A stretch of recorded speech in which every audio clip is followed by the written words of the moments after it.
بسم الله الرحمن الرحيم يا من يرى يا من يرى مد البعوض جناحها في ظلمة الليل البهيم الأليل. يا من يرى ويرى مناط عروقها في نحرها والمخ من تلك العظام النحل. يا من يرى يا من يرى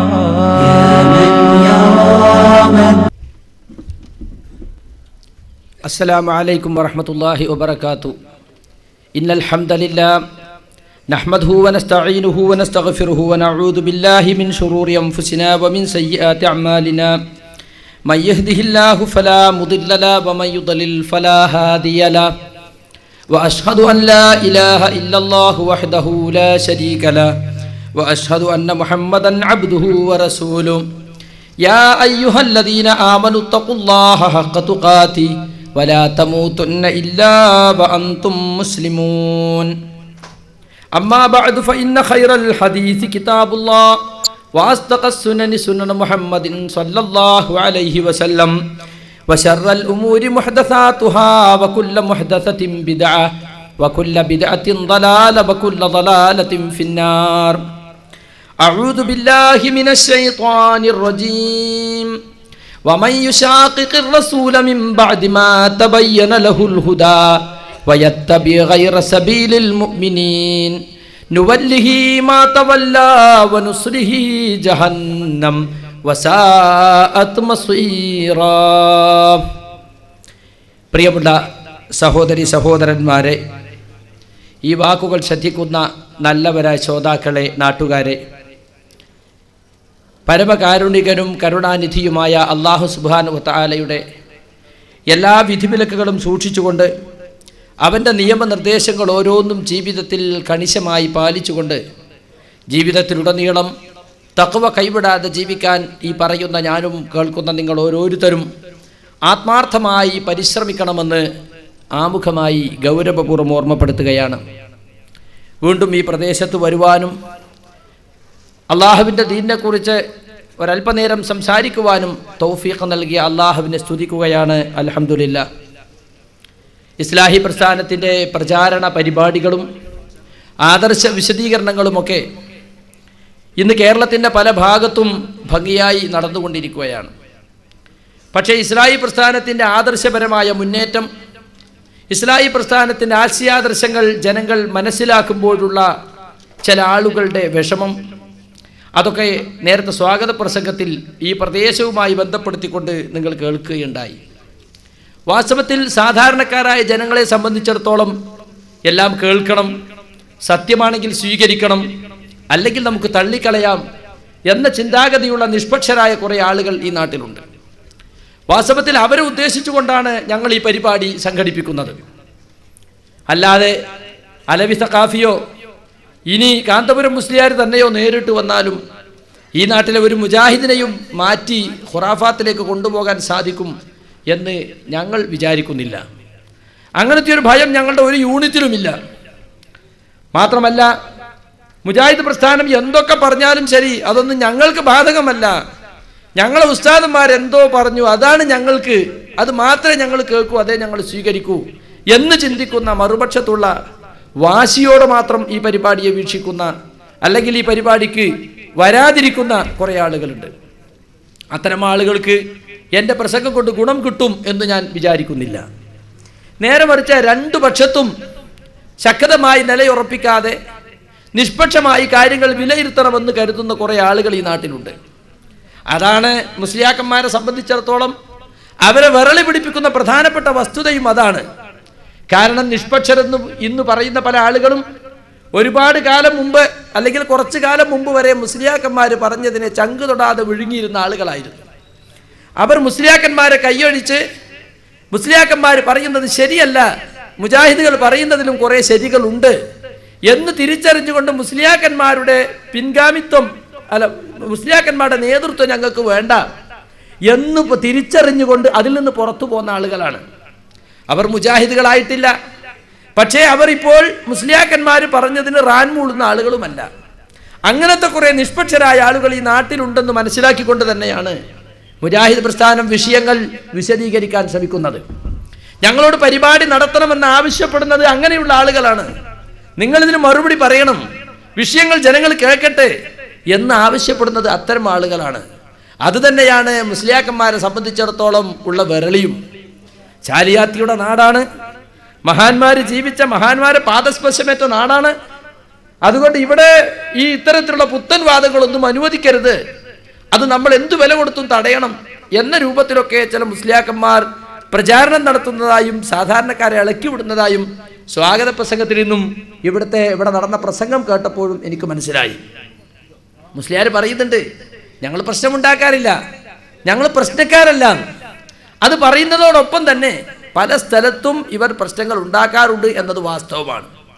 ഈ പരിപാടിയും ഇവിടെ നടക്കാതിരിക്കണം, അത് നിർത്തിവെക്കണം എന്നൊക്കെ പലരും മുഖേനയും ഇവർ തന്നെ പല ശ്രമങ്ങളും നടത്തുന്നുണ്ട്.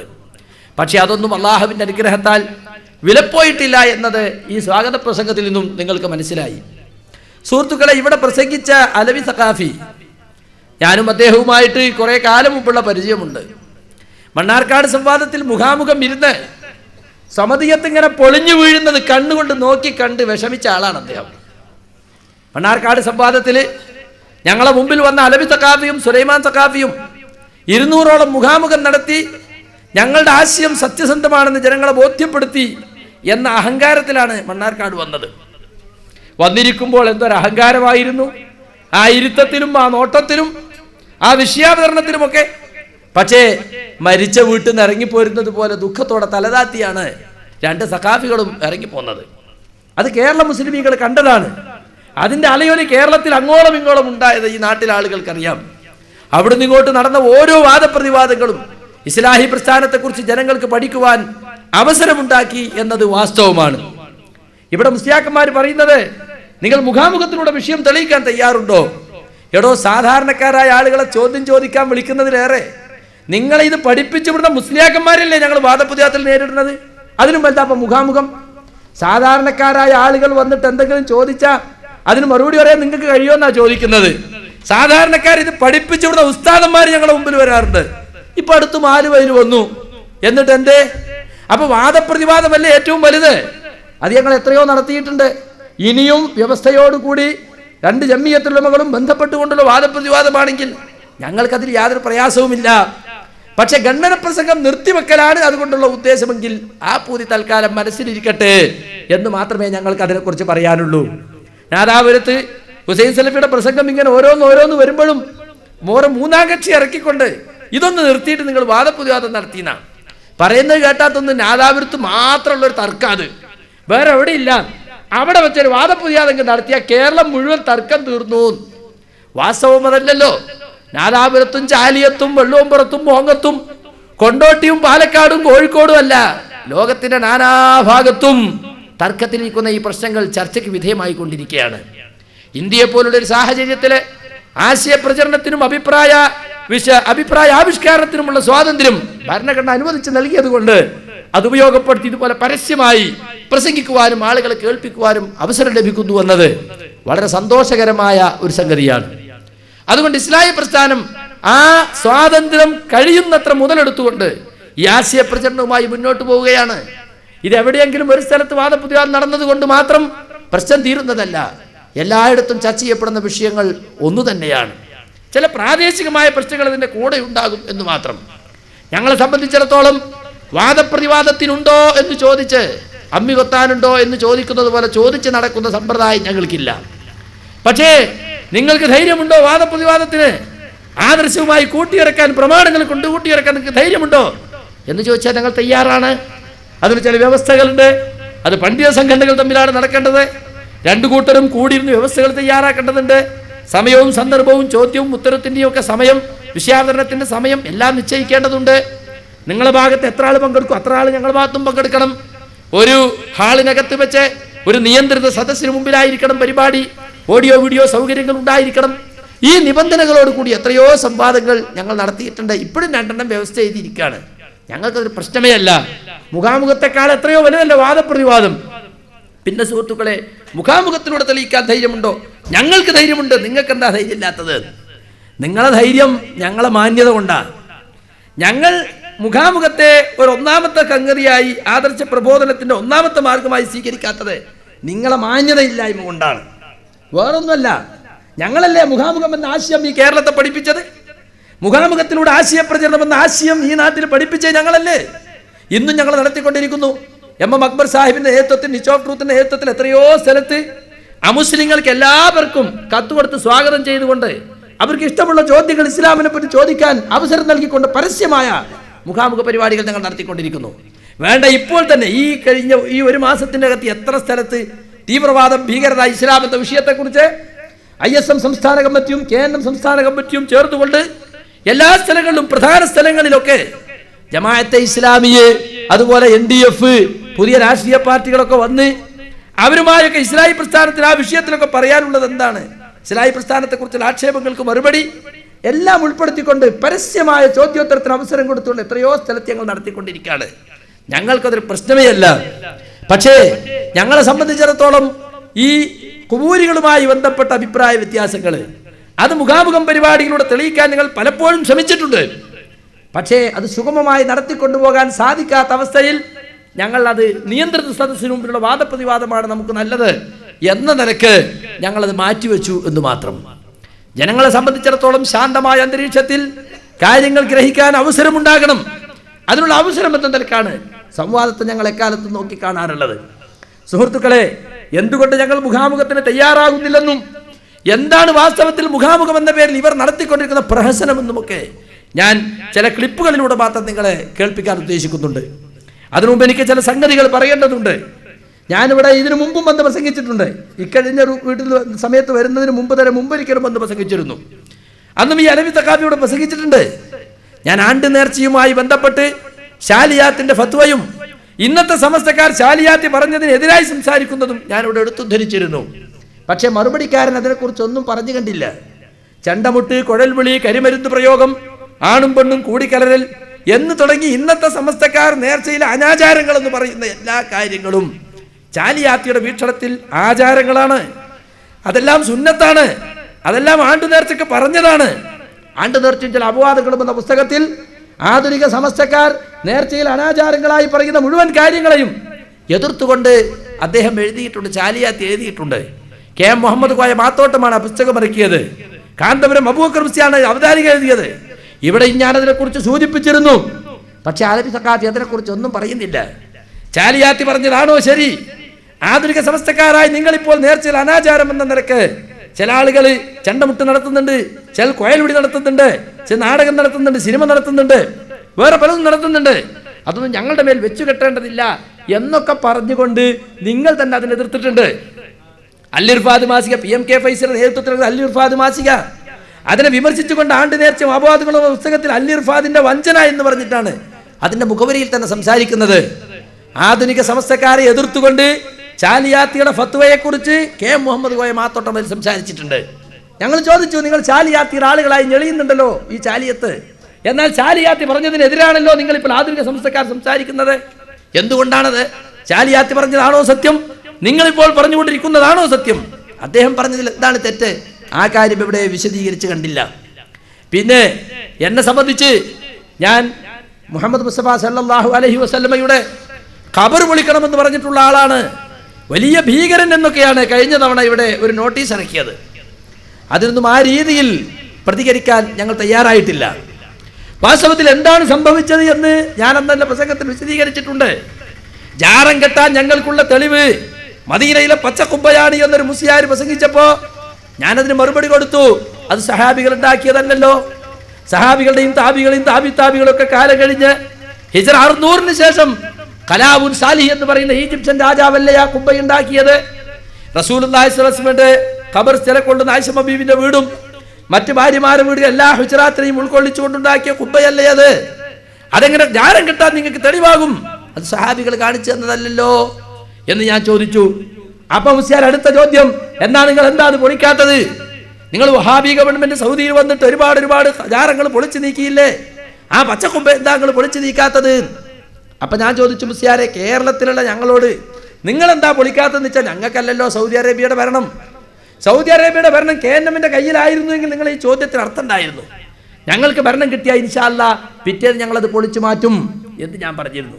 ഇത് മണ്ണാർക്കാട് സംവാദത്തിൽ വെച്ച് തോറ്റ് ഒരു നിലക്കും പറയാൻ കഴിയാതെ വേർത്ത് കുളിച്ച് ഒയന്ന് ആ സന്ദർഭത്തിൽ ഹബീബായ നബിയുടെ കുമ്പ വിളിക്കുമെന്ന് പറഞ്ഞത് സലാഹി പറഞ്ഞതാണോ ഞങ്ങൾ സ്വീകരിക്കേണ്ടത് എന്ന് ഈ അലവി തക്കാഫിയുടെ നാവ് കൊണ്ട് പറഞ്ഞു. ചൂട്ട മറുപടി മുഖാമുഖ ഇരിക്കുക. ഇന്നിപ്പോ 2 സ്റ്റേജ് 2 ഭാഗത്തല്ല, അന്ന് നേർക്ക് നേരെയായിരിക്കുന്നത്. ഇവന്റെ മുഖത്ത് ചൂണ്ടിക്കൊണ്ട് ഞാൻ പറഞ്ഞു, ഇതല്ലടോ സത്യം. എന്നിട്ട് മിണ്ടിയോ? ആ ഒരൊറ്റ പറച്ചിൽ അടുത്ത തവണ എണീറ്റപ്പോ കാമാന്നതിനെ കുറിച്ച് പറയാൻ പറ്റിയില്ല. മുഖത്തോട് മുഖം വന്നിരിക്കുമ്പോ തെളിയിക്കാൻ സാധിക്കാത്ത കാര്യങ്ങൾ യാ ഖൗമനെ മുമ്പിൽ നിർത്തിയിട്ട് വികാരം കൊള്ളിച്ച് പ്രസംഗിക്ക. എന്താ ഇയാളോട് പ്രസംഗിച്ചറിയോ? ഇങ്ങാട് വാ തകർക്കാന് കാണിച്ചു തരാ, ഞങ്ങൾ ഉണ്ടാകും അവിടെ. അവസാനത്തെ സുന്നിയുടെയും മയ്യത്തിന്റെ മുഖം കൂടിയല്ലാതെ നിനക്ക് ആ പച്ചക്കൊമ്പ് തകർക്കാൻ കഴിയില്ല. അപ്പൊ അല്ലാഹു അക്ബർ. തക്ബീർ തൊഴിലാളികളെ കൂട്ടിക്കൊണ്ടതുണ്ടാവുമല്ലോ. കുറേ മുസ്ലിയാക്കന്മാർ പള്ളി ദർശനം വന്ന ചെക്കന്മാർ വന്നിട്ടുണ്ടാവും. അവർക്ക് പണി ഇതാണ്, ഇന്നേ സമയത്ത് ചില പ്രത്യേക ആക്ഷൻ കാണിക്കും, അപ്പൊ തക്ബീർ ചൊല്ലിക്കൊള്ളണം. ആ തക്ബീർ തൊഴിലാളികൾ തക്ബീർ ചൊല്ലി പറയുന്നത് കേട്ടാ ഞാൻ ഇപ്പോൾ പൊളിക്കാൻ പോവുകയാണ്. എന്നിട്ട് ഇവരെ തടയാൻ വരികയാണ്. ഇവർ സൗദി ഗവൺമെന്റിന്റെ ആളുകളാണല്ലോ. അപ്പൊ സൗദി ഗവൺമെന്റ് എന്തെങ്കിലും പ്രശ്നം ഉണ്ടായാൽ അപ്പോൾ ഇവിടുത്തെ കൊബൂരി തൊഴിലാളികൾ വിളിക്കും, ഇതൊന്ന് തടുത്തു തരണം കേട്ടോ. അപ്പൊ ഇവർ ഒന്നായിട്ട് ടിക്കറ്റ് എടുത്ത് പോകും. എന്താണിത്? ഈ പച്ചക്കൊമ്പ എന്തുണ്ടാക്കിയതാണെന്നും ആരുണ്ടാക്കിയതാണെന്നും അതൊരിക്കലും മുസ്ലിമീകൾക്ക് തെളിവല്ലെന്നും ഞാൻ വ്യക്തമായി തെളിവുകൾ ഉദ്ധരിച്ചുകൊണ്ട് സമർത്ഥിച്ചിരുന്നു. വഫായിൽ സമൂഹൂതി പറഞ്ഞതും സിറാജിൽ നിങ്ങൾ എഴുതിയ റൗലാ ഷരീഫിന്റെ ചരിത്രം എന്നതിൽ എഴുതിയതും സുന്നത്ത് മാസികയിൽ വന്നതും പൂങ്കാവനത്തിൽ വന്നതും പലതിലും റൗലാ ഷരീഫിന്റെ ചരിത്രം എന്ന പേരിലും കുബ്ബകളുടെ ചരിത്രം എന്ന പേരിലുമൊക്കെ നിങ്ങൾ എഴുതിയതിൽ വ്യക്തമായി പറഞ്ഞിട്ടുള്ളതാണ്. ഹിജ്റ 600-കൾക്ക് ശേഷം ഉണ്ടായത്. മറ്റൊരു തട്ടിപ്പ് കൂടി ഞാൻ പറഞ്ഞിരുന്നു.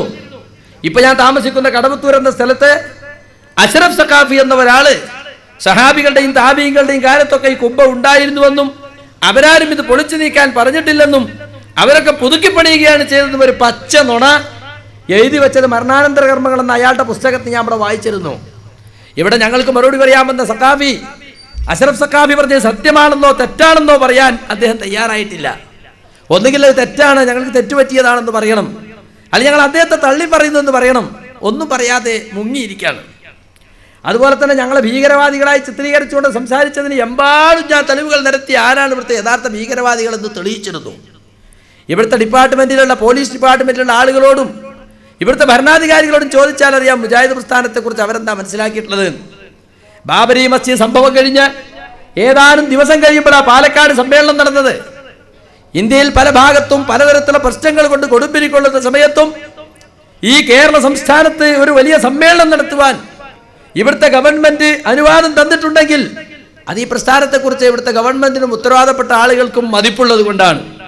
ആ സമ്മേളനം നിർത്തിവെപ്പിക്കാൻ വേണ്ടി കാന്തപുരം അടക്കമുള്ള ആളുകൾ ശ്രമിച്ചിട്ടില്ലേ? ഡൽഹിയിൽ പോയി പോലും ശ്രമങ്ങൾ നടത്തി, പലരും നടന്നില്ല എന്നതാണ് വാസ്തവം. കാരണം ഇവിടുത്തെ ഭരണാധികാരികൾക്ക് ഈ പ്രസ്ഥാനത്തെക്കുറിച്ച് അറിയാമെന്നത് കൊണ്ടാണ്. അതേസമയം നിങ്ങളാണ് ഭീകരപ്രവർത്തനത്തിൽ ഒളിഞ്ഞും തെളിഞ്ഞും ശ്രമിക്കുന്നതെന്നും ചേകനൂരിന്റെ പ്രശ്നത്തിൽ അറസ്റ്റ് ചെയ്യപ്പെട്ടത് അതിലൊട്ട മുജാഹിദുമില്ല, ജമിയത്തുൽ ഇഹ്സാനിയന്റെ ആളുകളുമൊക്കെ നിങ്ങളാളുകളാണെന്നും ഞാനിവിടെ പറഞ്ഞിരുന്നു. മുസ്ലിയാർ പറയാണ്, കാന്തപുരം മുസ്ലിയാരെ വെറുതെ വിട്ടിട്ടുണ്ട് സുപ്രീം കോടതി, ഇയാൾ പത്രം വായിക്കണ്ടേ, അയാളെ സുപ്രീം കോടതി വെറുതെ വിട്ടു എന്നുള്ളത് നിങ്ങൾക്ക് അതിന് പങ്കില്ല എന്ന് വരുമോ? അറസ്റ്റ് ചെയ്യപ്പെട്ടവരും പ്രതിചേർക്കപ്പെട്ടവരും പറഞ്ഞത് നിങ്ങൾ ആളുകളല്ലേ? അതാണ് ഞാൻ പറഞ്ഞത്. ഞങ്ങളൊന്നും പറഞ്ഞല്ല, ഞാൻ പറഞ്ഞതായിട്ടോ ഞങ്ങൾ പറഞ്ഞതായിട്ടോ നിങ്ങളെ എതിരാളികൾ പറഞ്ഞതാണ്. അതിനു മൂപ്പര് പറഞ്ഞ് എതിരാളികൾ പറഞ്ഞത് ദയവ് ചെയ്ത് ഞങ്ങൾക്കെതിരെ ഉന്നയിക്കരുത്. എന്നാ ഞങ്ങളെക്കുറിച്ച് മടവൂരികൾ പറഞ്ഞു പറഞ്ഞല്ലേ? നിങ്ങളിപ്പോ അന്നം തന്നെ, നിങ്ങളെ ജീവവായു തന്നെ അബ്ദുസ്സലാം ചുല്ലമി എഴുതുന്ന ആൾ അതാണ്. വേറെ എന്താ നിങ്ങൾക്ക് ഇപ്പൊ ഉള്ളത്? നിങ്ങൾ രണ്ടു കൂട്ടരും കൂടി നിങ്ങൾ ഓലി എഴുതി സഹായിക്കുക, ഓലിക്കളി എഴുതി സഹായിക്കുക. അങ്ങനെ കൊബൂരി മടവൂരി ബാന്ധവമല്ലേ കേരളത്തിൽ നടന്നുകൊണ്ടിരിക്കുന്നത്? കൊബൂരികൾ കുസൈ മടവൂര് അഭിമുഖം കൊടുക്കുന്നു. എന്താ പറയുന്നത്? എന്റെ കുടുംബത്തിൽപ്പെട്ടവരെയൊക്കെ മടവൂരിലെ മക്കാമുള്ള പള്ളിയിൽ തന്നെയാണ് മറവ് ചെയ്യാറ്. ഞാൻ അവിടെ തന്നെ പോയി നിസ്കരിക്കാറുണ്ട്. മടവൂരിലെ മക്കാമുള്ള പള്ളിയിലേക്ക് ഞാൻ പിരിവും കൊടുക്കാറുണ്ട്. സുന്നിപ്പള്ളിക്ക് വേണ്ടി അറബിയിലേക്ക് കത്തുവാണെന്ന് പറഞ്ഞപ്പോൾ ഞാൻ കത്ത് കൊടുത്തിട്ടുണ്ട്. ഇവിടെ ശിർക്ക് ആരോപണമാണ് നടക്കുന്നത്, യഥാർത്ഥത്തിൽ ശിർക്ക് നടക്കുന്നില്ല. മുജാഹിദുകൾ മറ്റുള്ളവരെ ശിർക്ക് ആരോപിക്കുകയാണ് എന്നൊക്കെ ഖുറാഫികളെ സുഖിപ്പിക്കാൻ വേണ്ടി എന്തൊക്കെ പറഞ്ഞു. അത് കഴിഞ്ഞിട്ട് അബ്ദുസ്സലാം സുല്ലമിന്റെ വക അബ്ദുസ്സലാം സുല്ലമി കൊടുത്തു അഭിമുഖം. അതിൽ പറഞ്ഞത് മൗലവി വിഭാഗം മുശ്രിക്കുകളാണോ? അതേ മുശ്രിക്കുകൾ തന്നെ. പിന്നീട് CP ഉമർ സുല്ലമി മൗലവി വിഭാഗം മുശ്രിക്കുകളാണെന്ന് പറഞ്ഞ് അബ്ദുസ്സലാം സുല്ലമിയെ താങ്ങിക്കൊണ്ട് CP പറഞ്ഞു, സലാം മൗലവിയെ മാത്രം ഒറ്റയിട്ട് ആക്രമിക്കാൻ ഞങ്ങൾ അനുവദിക്കൂല, ഞങ്ങൾ അദ്ദേഹത്തെ പ്രൊട്ടക്ട് ചെയ്യുന്നു പറഞ്ഞു. അവസാനം CP ഉമർ സുല്ലമിയും കൊടുത്തു അഭിമുഖം. അല്ലേ? അങ്ങനെ ഖുറാഫി ഖുബൂരി വിഭാഗങ്ങൾ മടവൂരികളുമായിട്ട് കൈകോർത്തുകൊണ്ട് ഞങ്ങൾക്കെതിരെ പ്രവർത്തിച്ചു കൊണ്ടിരിക്കുകയാണ്. നിങ്ങൾ ജിന്ന് വിഷയം ബന്ധപ്പെട്ട ക്ലിപ്പുകൾ മുഴുവൻ ആരുണ്ടാക്കിയ ക്ലിപ്പുകളാ? മടവൂരികൾ ഉണ്ടാക്കിയ ക്ലിപ്പുകളാണ്. ആ ക്ലിപ്പുകളല്ലേ ഞങ്ങൾ ഞങ്ങൾക്കെതിരെ ഉപയോഗിച്ചത്? എന്നിട്ട് നാണമില്ലാതെ സഖാഫി പറയാണ്, എതിരാളികൾ പറയുന്നത് ഞങ്ങൾക്കെതിരെ ഉന്നയിക്കരുത്. ഇൻഷാ അല്ലാഹ് അതൊക്കെ ഇവിടെ ചർച്ചയിൽ വരുന്നുണ്ട്. പക്ഷേ ഞങ്ങൾ പറഞ്ഞു, ഇസ്ലാം വാളുകൊണ്ടാണ് പ്രചരിച്ചത് എന്നതിന്റെ തെളിവായിക്കൊണ്ടാണ് വെള്ളിയാഴ്ച ദിവസം ഞങ്ങൾ ജുമയ്ക്ക് ഖുത്ബക്ക് കയറുമ്പോൾ വടി ചെത്തിക്കൂർപ്പിച്ച വാള് കയ്യിലെടുക്കുന്നത് എന്ന് മുഗനി എന്ന നിങ്ങളെ കിതാബിലില്ലേ എന്ന് ഞാൻ ചോദിച്ചിരുന്നു. അതിനെ സംബന്ധിച്ച് മിണ്ടിയിട്ടേ ഇല്ല. ഷാഫി മദ്ഹബിനെ പറ്റി പറയാൻ സക്കരിയ സലാഹിക്ക് എന്തറിയാം? ഇയാൾ ഇവിടുന്ന് അറബി അടിച്ച് ആരാ ഇയാൾക്ക് ഡോക്ടറേറ്റ് എടുത്ത് എന്നൊക്കെ പറഞ്ഞ് എന്നെ കുറിച്ച് കുറെ വ്യക്തിപരമായ പരിഹാസങ്ങളും ആക്ഷേപങ്ങളും, അറുവഷളൻ, നീചൻ, വൃത്തികെട്ടവൻ എന്നൊക്കെ എന്തെല്ലാം വാക്കുകൾ എന്നെ പറ്റി ഉപയോഗിച്ചു. എനിക്കതൊന്നും പ്രശ്നമല്ല. മുസ്ലിയാക്കന്മാർ എന്നെ കുറിച്ച് നല്ല സർട്ടിഫിക്കറ്റ് തരുമെന്ന അഭിപ്രായവും എനിക്കില്ല. പക്ഷെ ഇസ്ലാമിനെ കുറിച്ചും ഇസ്ലാമിന്റെ തത്വങ്ങളെ കുറിച്ചും പറഞ്ഞാൽ അത് ഞങ്ങൾക്ക് പ്രശ്നമാണ്. ഞങ്ങൾ അതിനെ എതിർക്കുക തന്നെ ചെയ്യും. നിങ്ങളൊരു കാലത്ത് മദ്രസയെ എതിർത്തതും പിന്നീട് നിങ്ങൾ മദ്രസയെ അനുകൂലിച്ചതും ഇപ്പോൾ ആയിരക്കണക്കായ മദ്രസ ഞങ്ങൾക്കുണ്ടാകുന്ന നിങ്ങൾ അഭിമാനം പറയുന്നതും ഞാനിവിടെ തെളിവുകൾ സമർത്ഥിച്ചിരുന്നു. അതിനെപ്പറ്റി മിണ്ടിയിട്ടില്ല. അതുപോലെ തന്നെ അറബി മലയാളം, ആ അറബി മലയാളം ഒരു കാലഘട്ടത്തിൽ മുസ്ലിമീങ്ങളുടെ ഒരു കോഡ് ഭാഷയായി. അന്നത് ആവശ്യമായിരുന്നു. കാലഘട്ടത്തിൽ ചരിത്രപരമായ ദൗത്യം നിർവഹിച്ച് അറബി മലയാളം കടന്നുപോയി. വീണ്ടും അതിനെ നിലനിർത്താൻ നിങ്ങൾ ശ്രമിച്ചു. മലയാള ലിപി പരിഷ്കരണം വന്ന കാലഘട്ടത്തിൽ ആര്യനെഴുത്താണ്, നമുക്കത് പറ്റുകയില്ല എന്ന് പറഞ്ഞ് നിങ്ങൾ മലയാളത്തെ എതിർത്തതിന് ഞാൻ തെളിവ് തെളിച്ച് സംസാരിച്ചിരുന്നു. അതിനെക്കുറിച്ച് മിണ്ടിക്കിട്ടില്ല. അതുപോലെ ഖുർആൻ പരിഭാഷയെ കുറിച്ച് അത് ഹറാമ് തന്നെയാണ്. പക്ഷേ വഹാബികൾ ഖുർആൻ പരിഭാഷ ഇറക്കിയപ്പോ നിവൃത്തി ഇല്ലാത്തത് കൊണ്ട് ഞങ്ങളും അത് ഇറക്കിപ്പോയതാണ് എന്ന് റഷീദ് സഖാഫി വത്തപ്പിരിയം പറഞ്ഞ ക്ലിപ്പ് ഇട്ടുകൊണ്ട് ഇവിടെ സംസാരിച്ചിരുന്നു. അതിനെ സംബന്ധിച്ചും ഇവിടെ മിണ്ടിക്കിട്ടില്ല. സ്ത്രീധനത്തെ കുറിച്ച് പറഞ്ഞിരുന്നു. അതിനെ സംബന്ധിച്ചും മിണ്ടിക്കിട്ടില്ല. എന്ന് മാത്രല്ല, മുജാഹിദുകൾ ഇവിടെ ഭീകരപ്രവർത്തനം നടത്തുന്നു എന്ന് പറഞ്ഞിട്ട് ഞങ്ങൾക്കതിൽ പറഞ്ഞ തെളിവെന്താ? സൗദി അറേബ്യയിൽ ആല് സഊദ് ഗവൺമെന്റ് ചെയ്ത ചില കാര്യങ്ങൾ. അത് ഞങ്ങൾക്ക് എന്താ ഉത്തരവാദിത്വം? ഞങ്ങളോട് ചോദിച്ചിട്ടാണോ? അവർ മക്ക പിടിച്ചടക്കിയ ഹറമൈനി പിടിച്ചടക്കിയപ്പോ കഅബത്തിന്റെ പരിസരത്തുണ്ടായിരുന്ന ജാറങ്ങൾ പൊളിച്ചുവെന്നും അവിടുത്തെ നേർച്ചപ്പെട്ടിയിലെ പണമെടുത്ത് പട്ടാളക്കാർക്ക് വീതിച്ചു കൊടുത്തുവെന്നും അതിലുണ്ടായിരുന്ന രത്നങ്ങൾ ലേലം ചെയ്ത് വിറ്റുവെന്നും ഒക്കെ പറയുന്നു. അവിടുത്തെ ജാറും അവിടുത്തെ പള്ളിയും ആ ഭൂമി തന്നെ ആല് സഊദ് ഗവൺമെന്റിന് അധീനപ്പെട്ട് കഴിഞ്ഞു. പിന്നെ നേർച്ചപ്പെട്ടി മാത്രം നിങ്ങൾ കൊണ്ടുപോയിക്കോളിയാർന്ന് തരുമോ? ഒരു രാജ്യം പിടിച്ചടക്കിയാൽ ആ രാജ്യത്തെ മുഴുവൻ സമ്പത്തും അത് പിടിച്ചടക്കിയ ആളുകൾക്കുള്ളതാണെന്ന് ഇസ്ലാമിനെ കുറിച്ചും ഇസ്ലാമിക യുദ്ധത്തെ കുറിച്ചും അറിയുന്ന എല്ലാവർക്കും അറിയാവുന്ന സംഗതിയാണ്. അതിൽ ഞങ്ങൾക്ക് എന്താ ഉത്തരവാദിത്തം? ഞങ്ങളോട് ചോദിച്ചിട്ടാ? ഞങ്ങൾ ഈ ജാറത്തിലെ പെട്ടിയൊക്കെ എടുത്തോട്ടെ എന്ന് KNMക്ക് ഫോൺ ചെയ്ത്, മുജാഹിദ് സെന്റർക്ക് ഫോൺ ചെയ്ത് ചോദിച്ചതാ? കേരളത്തിൽ മുജാഹിദുകൾ നടത്തിയ ഒരു ഭീകര പ്രവർത്തനവും അല്ലെങ്കിൽ ഇവരുടെ വാദത്തിലൊരു തീവ്രവാദ പ്രവർത്തനവും തെളിയിക്കാൻ സാധിക്കാത്തത് കൊണ്ട് മുജാഹിദ് പ്രസ്ഥാനത്ത് ആദ്യം സൗദി അറേബ്യയിലെ ആല് സഊദ് ഗവൺമെന്റുമെ കൊണ്ടുപോയി കെട്ടി. ആല് സഊദ് ഗവൺമെന്റ് ചെയ്തൊക്കെ ഞങ്ങൾക്ക് വെച്ച് ചാർത്തും ചെയ്തു. കുതിരയെ വർണ്ണിക്കാൻ പറഞ്ഞപ്പോ കുതിരനെ പറ്റി പറയാൻ കഴിയുന്നില്ല. അപ്പൊ കുതിരനെ തെങ്ങുമ്മ കൊണ്ടുപോയി കെട്ടിയിട്ട് തെങ്ങിനെ വർണ്ണിച്ച ഒരു കവിയുണ്ട്. അതേ രൂപത്തിലാണ് അപ്പൊ മുസ്ലിയാക്കന്മാർ ചെയ്യുന്നത്. ഞങ്ങളെ കുറിച്ച് പറയാൻ കഴിയാത്തതുകൊണ്ട് സൗദി അറേബ്യയിലേക്ക് ഞങ്ങളെ കൊണ്ടുപോയി തളച്ചിട്ട് അതിൻ്റെ ഇതിലാണ്. നിങ്ങൾക്കറിയോ, ഭീകര പ്രവർത്തനങ്ങൾക്കെതിരിൽ ഇന്ന് ലോകത്ത് ഏറ്റവും കൂടുതൽ ഫത്വ പുറപ്പെടുവിച്ച് അത് ലോകത്തുടനീളം പ്രചരിപ്പിച്ചു കൊണ്ടിരിക്കുന്ന സൗദി അറേബ്യയിലെ പണ്ഡിത സഭയാണ്. ഫതാവൽ ഉലമായി ഫിന്നവാസിലിൽ മുദ്ലഹിമ്മ എന്ന് പറഞ്ഞ ഫത്വകളുടെ സമാഹാരം വിവിധ രാജ്യങ്ങളിൽ വിവിധ ഭാഷകളിൽ സൗദി പണ്ഡിതന്മാർ പ്രചരിപ്പിക്കുന്നുണ്ട്.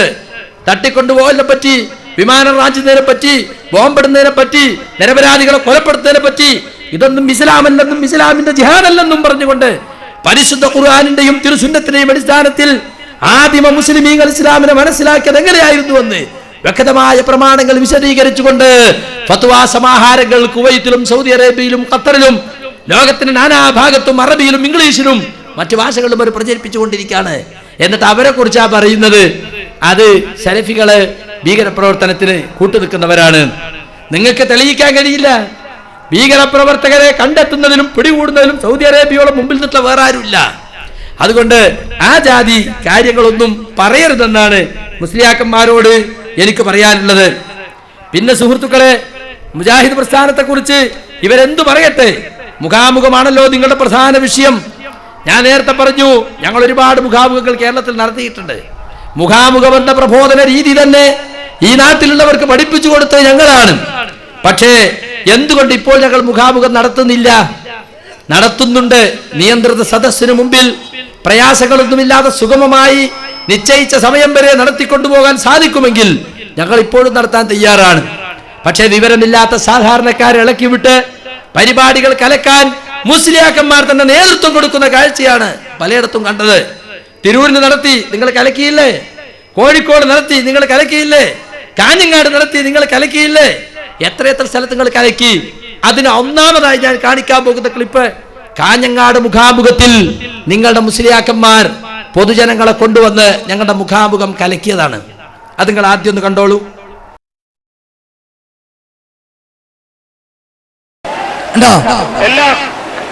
എല്ലാവരും അടങ്ങിയിരിക്കുക, ആരും ബഹളമുണ്ടാക്കരുത്, എല്ലാവരും ശാന്തരായിരിക്കുക, എല്ലാവരും ശാന്തരായിരിക്കുക. ദയവ് ചെയ്ത് ആരും തന്നെ ബഹളമുണ്ടാക്കരുത്, ആരും തന്നെ ബഹളമുണ്ടാക്കരുത്. ബഹുമാന്യരായ പണ്ഡിതന്മാർ ഇവിടെ സ്റ്റേജിലുണ്ട്, അവരിതാ നിങ്ങളോട് നിർദ്ദേശം നൽകുന്നു.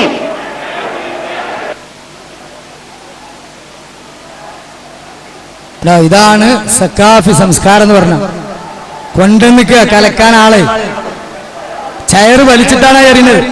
ഉണ്ടോ? ഈ രൂപത്തിലുള്ള പ്രവർത്തനമാണത്. പ്രവർത്തകരും ഇവിടെ ശാന്തരായിരിക്കുക, മുഴുവൻ മുജാഹിദ് പ്രവർത്തകരും ഇവിടെ ശാന്തരായിരിക്കുക.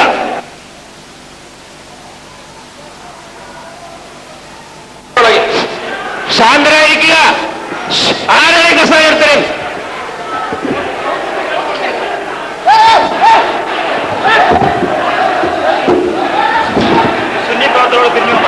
പ്രിയമുള്ള സുന്നി പ്രവർത്തകന്മാരുടെ പിരിഞ്ഞു പോവുക. പ്രിയമുള്ള സുന്നി പ്രവർത്തകന്മാരെ പിരിഞ്ഞു പോവുക. ഞങ്ങൾ ചോദിക്കാൻ സൗകര്യത്തിന് ഇവിടെ ആളുകളുണ്ട്.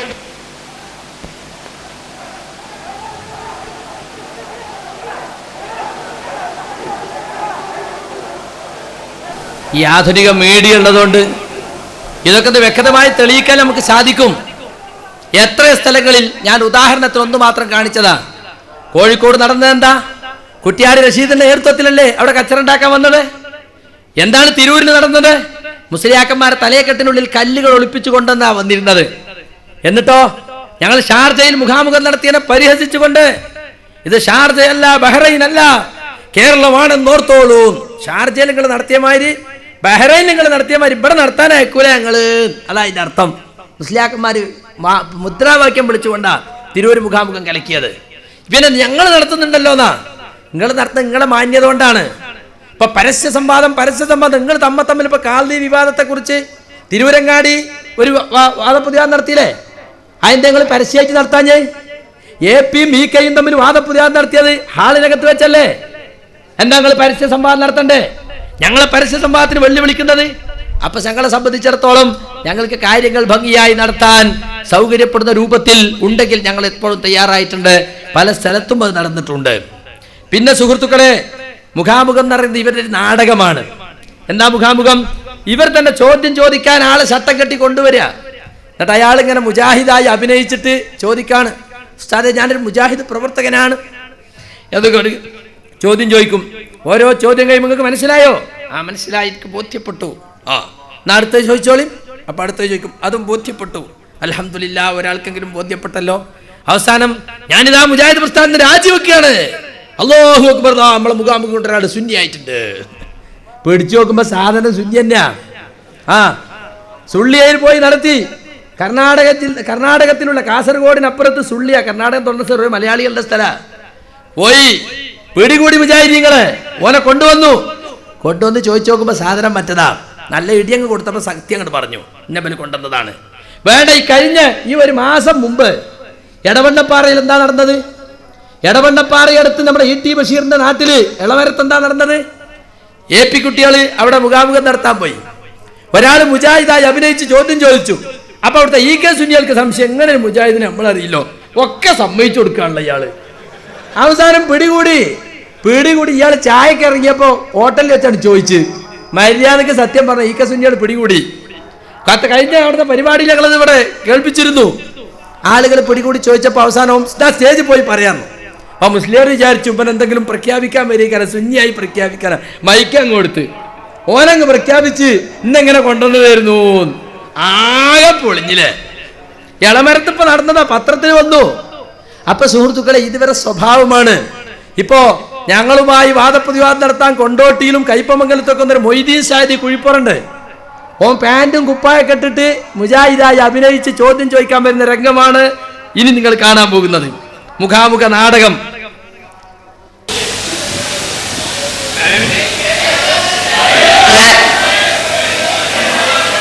ഞാൻ എന്റെ ചോദ്യം അതിന് മറുപടി എന്ന നിലക്കാണ് സ്റ്റേജിൽ നിന്ന് അവതരിപ്പിച്ചത്. ഞാൻ പറയട്ടെ, ആദ്യമായ ശാസ്ത്രവും പണ്ഡിതന്മാരോട് ഞാൻ ഒന്നുകൂടെ പറയുന്നു.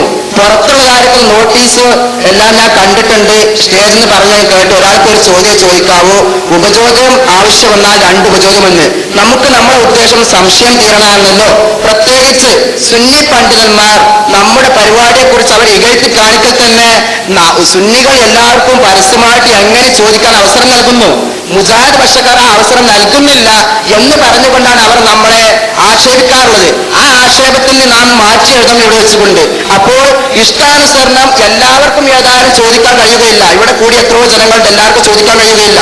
അപ്പോൾ ഈ ചോദിക്കുന്ന വ്യക്തികൾക്ക് സംശയം തീരട്ടെ, അതുപോലെ അവർ ചോദിക്കട്ടെ എന്നുള്ളതായിരിക്കുന്ന സൽബുദ്ധിയോടുകൂടെ നാം മുന്നോട്ട് തുടരുക. നമ്മളെ പരിപാടി ആരാ? ഇവിടെ ചാലിയത്ത് പഠിച്ചോനാ, പിത്തനൊക്കെ ഇവിടുന്ന് പഠിച്ചോനാ, മൊയ്തീൻ സാദി കുഴിപ്പുറം. നമ്മളെ ഈ പരിപാടി സുന്നി പണ്ഡിതന്മാർ പറയുന്നു, സാക്ഷാൽ ഖുറാഫിയായി പറയണത് ആണോ? ഇനി അവന്റെ യഥാർത്ഥ രൂപങ്ങളൊന്ന് കണ്ടോളി. യഥാർത്ഥ മൊയ്തീൻ സാദിനെ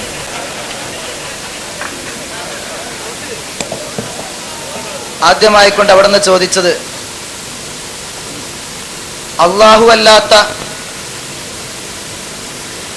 മറ്റ് ആളുകളെ വിളിച്ചുകൊണ്ട് സഹായം അഭ്യർത്ഥിക്കുന്നത്, വിളിച്ചു പ്രാർത്ഥിക്കുക എന്ന് അവർ പറഞ്ഞ ആ പദം കൊണ്ടുള്ള ഉദ്ദേശം സഹായം അഭ്യർത്ഥിക്കുക എന്നാണ്. കണ്ടോ? അപ്പൊ യഥാർത്ഥത്തിൽ വാദപ്രതിവാദം നടത്താനൊക്കെ പോകുന്ന മുസ്ലിയാര് ടീഷർട്ടും പാൻറ്റും ഇട്ടിട്ട് മുജാഹിദായി വേഷം കെട്ടിയിട്ട് ചോദ്യം ചോദിക്കാൻ വരികയാണ്. ഞാനിതാ ഒരു മുജാഹിദ് പ്രവർത്തകനാണെന്നും പറഞ്ഞിട്ട്. ഇത് എത്രയോ സ്ഥലത്ത് വരെ പയറ്റിയതാണ്. മത്തർ മുസ്ലിയാന്റെ സുബൈർ സഖാഫി പൂക്കുളത്തൂര്, അയാളും ഇതുപോലെ വേഷം മാറിപ്പോയി ചോദ്യം ചോദിക്കാൻ വന്നു. അതുകൊണ്ടൊന്ന് കണ്ടോളി. അവിടെ ഇരിക്കുക 2-3 ആള് മാത്രമേ പ്രശ്നം ഉണ്ടാക്കുന്നുള്ളൂ. ആ മുസ്ലിയാരാണ് പ്രശ്നം ഉണ്ടാക്കുന്നത്. ചോദ്യം ചോദിക്കാനുള്ള അവസരം തന്നാൽ മതി. ഇത് ചോദ്യത്തിനുള്ള അവസരം തന്നാൽ ഇത് നിയന്ത്രിക്കാൻ എനിക്ക് കഴിയും.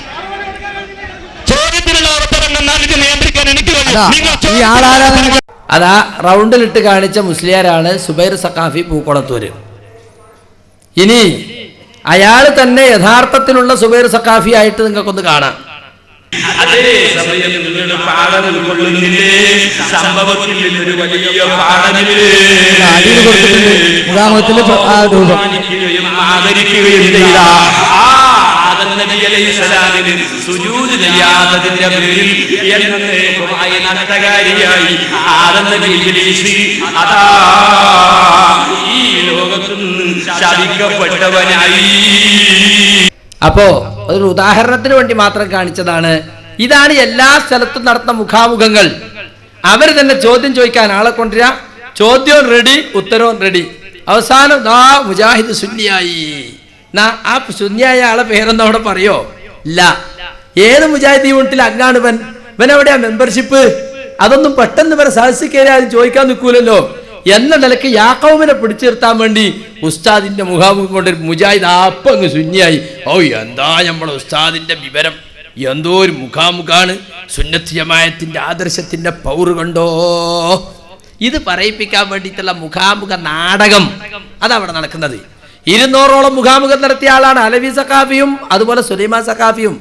ഞങ്ങളെ മുമ്പിൽ വന്ന് മണ്ണാർക്കാട് സമദിയത്ത് സ്ഥാപിച്ചുകൊണ്ട് നടന്ന ആളുകളോട് ഞങ്ങളൊരൊറ്റ ചോദ്യം ചോദിച്ചിട്ടുള്ളൂ. ആ ചോദ്യത്തിന്റെ സമദിയത്തിന്റെ കഥ കഴിഞ്ഞു.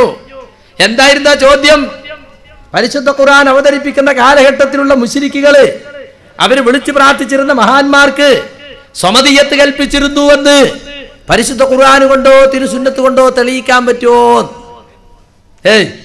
അബൂജഹൽ, ഉത്ബത്ത്, ശൈബത്ത് പോലുള്ളവർക്ക് ഇബ്രാഹിം നബിനെ വിളിച്ച് പ്രാർത്ഥിച്ചു, ഇസ്മായിൽ നബിയെ വിളിച്ച് പ്രാർത്ഥിച്ചു, ലാത്തയെ വിളിച്ച് പ്രാർത്ഥിച്ചു. ഇന്ന് ഇവർ പറയുന്നത് എന്താ? ഞങ്ങൾ വയ്യദ്ദീൻ ശേഖനെയും അമ്പർത്തങ്ങളൊക്കെ വിളിച്ച് പ്രാർത്ഥിക്കുന്നത്. അവർക്കൊന്നും ഞങ്ങൾ സ്വമതീയത്ത് കൽപ്പിക്കുന്നില്ല. സ്വമതീയത്ത് എന്ന് പറഞ്ഞാൽ സ്വയം പര്യാപ്തത, സ്വയം കഴിവ് കൽപ്പിക്കുന്നില്ല. അവർക്കൊക്കെ അള്ളാഹു കൊടുത്ത കഴിവ് കൊണ്ട് സഹായിക്കുന്ന മഹാന്മാരാണ്. മമ്പർത്തങ്ങളാണ് ഈ ലോകത്തെ പടച്ചതെന്നോ അദ്ദേഹത്തിന് സ്വയം കഴിവുണ്ടെന്നോ ഞങ്ങൾ വിശ്വസിക്കുന്നില്ല. അള്ളാഹു കൊടുത്ത കഴിവ് കൊണ്ട് സഹായിക്കുന്ന മഹാന്മാർ. അപ്പൊ സ്വമതീയത്ത് കൽപ്പിച്ചാൽ മാത്രമേ പ്രശ്നമുള്ളൂ. ഞങ്ങൾ വൈദ്യ ശേഖനോ മത്തകളോ സ്വമതീയത്ത് കൽപ്പിക്കുന്നില്ല. അങ്ങനെയാണെങ്കിൽ പരിശുദ്ധ ഖുർആൻ അവതരിക്കുന്ന കാലഘട്ടത്തിൽ അബൂജഹലും മുത്തുബത്തും ശൈബത്തും ഒക്കെ അവർ വിളിച്ച് പ്രാർത്ഥിച്ചിരുന്നവർക്ക് സമദിയത്ത് കൽപ്പിച്ചിരുന്നോ? അങ്ങനെ കൽപ്പിച്ചിട്ടുണ്ടെങ്കിൽ തെളിയിക്കാൻ സാധിക്കുമോ എന്ന് ചോദിച്ചു. തെളിയിക്കാൻ മുസ്ലിയാക്കന്മാർക്ക് സാധിച്ചില്ല. 200ഓളം മുഖാമുഖം നടത്തി വിജയശ്രീ ലാളിതരായി നടന്നിരുന്നവർ ഞങ്ങളെ മുമ്പിൽ വന്നപ്പോ AP മുഹമ്മദ് മുസ്ലിയാർ ഇങ്ങനെ മേപ്പെട്ട് നോക്കിയിരിക്കുക. ശിഷ്യന്മാരെ പ്രകടനം കണ്ടിട്ട് വിയർത്ത് കുളിച്ച്. അത് നിങ്ങൾ ആ സംവാദം കാണുമ്പോൾ നിങ്ങൾക്ക് മനസ്സിലാവും. അത് കഴിഞ്ഞ ശേഷം പിന്നെ സമദിയത്തേറ്റ് നടന്നിട്ടില്ല. ഇപ്പൊ സമദിയത്ത് എവിടെ പോയി? ഇപ്പൊ സമദിയത്തിനെ കുറിച്ചുള്ള ചർച്ചയില്ല. മണ്ണാർക്കാട് സംവാദം കഴിഞ്ഞോടി സമദിയത്തിനെ മണ്ണാർക്കാടിന്റെ മണ്ണിൽ ഞങ്ങൾ കുഴിച്ചു മൂടി. അതാണ് വാസ്തവം. എന്നിട്ട് മുഖാമുഖ പ്രഹസനങ്ങളുമായി ഇവിടെ മുസ്ലിയാക്കന്മാർ നടക്കുകയാണ്. പിന്നെ സുഹൃത്തുക്കളെ, ഞാനിവിടെ പ്രസംഗിച്ച ചില വിഷയങ്ങൾക്കൊക്കെ മുസ്ലിയാർ മറുപടി പറയാൻ ശ്രമിച്ചു. ചിലത് മുമ്പ് പറഞ്ഞിട്ടേ ഇല്ല. അതെല്ലാം കൂടി വിശദീകരിക്കാൻ സമയമല്ലാത്തതുകൊണ്ട് പറഞ്ഞതിനെ സംബന്ധിച്ച് പറയാൻ ശ്രമിച്ചതിനെ കുറിച്ച് മാത്രം പറയാം. ഇവർ ആദ്യമായിട്ട് ഇവിടെ സ്വാഗതം പറഞ്ഞ ആൾ കഴിഞ്ഞ യോഗത്തിൽ പറഞ്ഞിരുന്നു, ഇവർ ബ്രിട്ടീഷ് ചാരന്മാരാണ് മുജാഹിദുകൾ. വാസ്തവത്തിൽ ഇവരും ബ്രിട്ടീഷുകാരും തമ്മിലുള്ള ബന്ധം വളരെ ഗത്യന്തരമില്ലാത്ത ഘട്ടത്തിൽ മാത്രമേ ഞങ്ങൾ പറയലുള്ളൂ. കാരണം അത് അങ്ങനത്തെ ഒരു വിഷയമായതുകൊണ്ട്. പക്ഷെ ഞങ്ങളെ കൊണ്ടത് പറയിപ്പിച്ചു.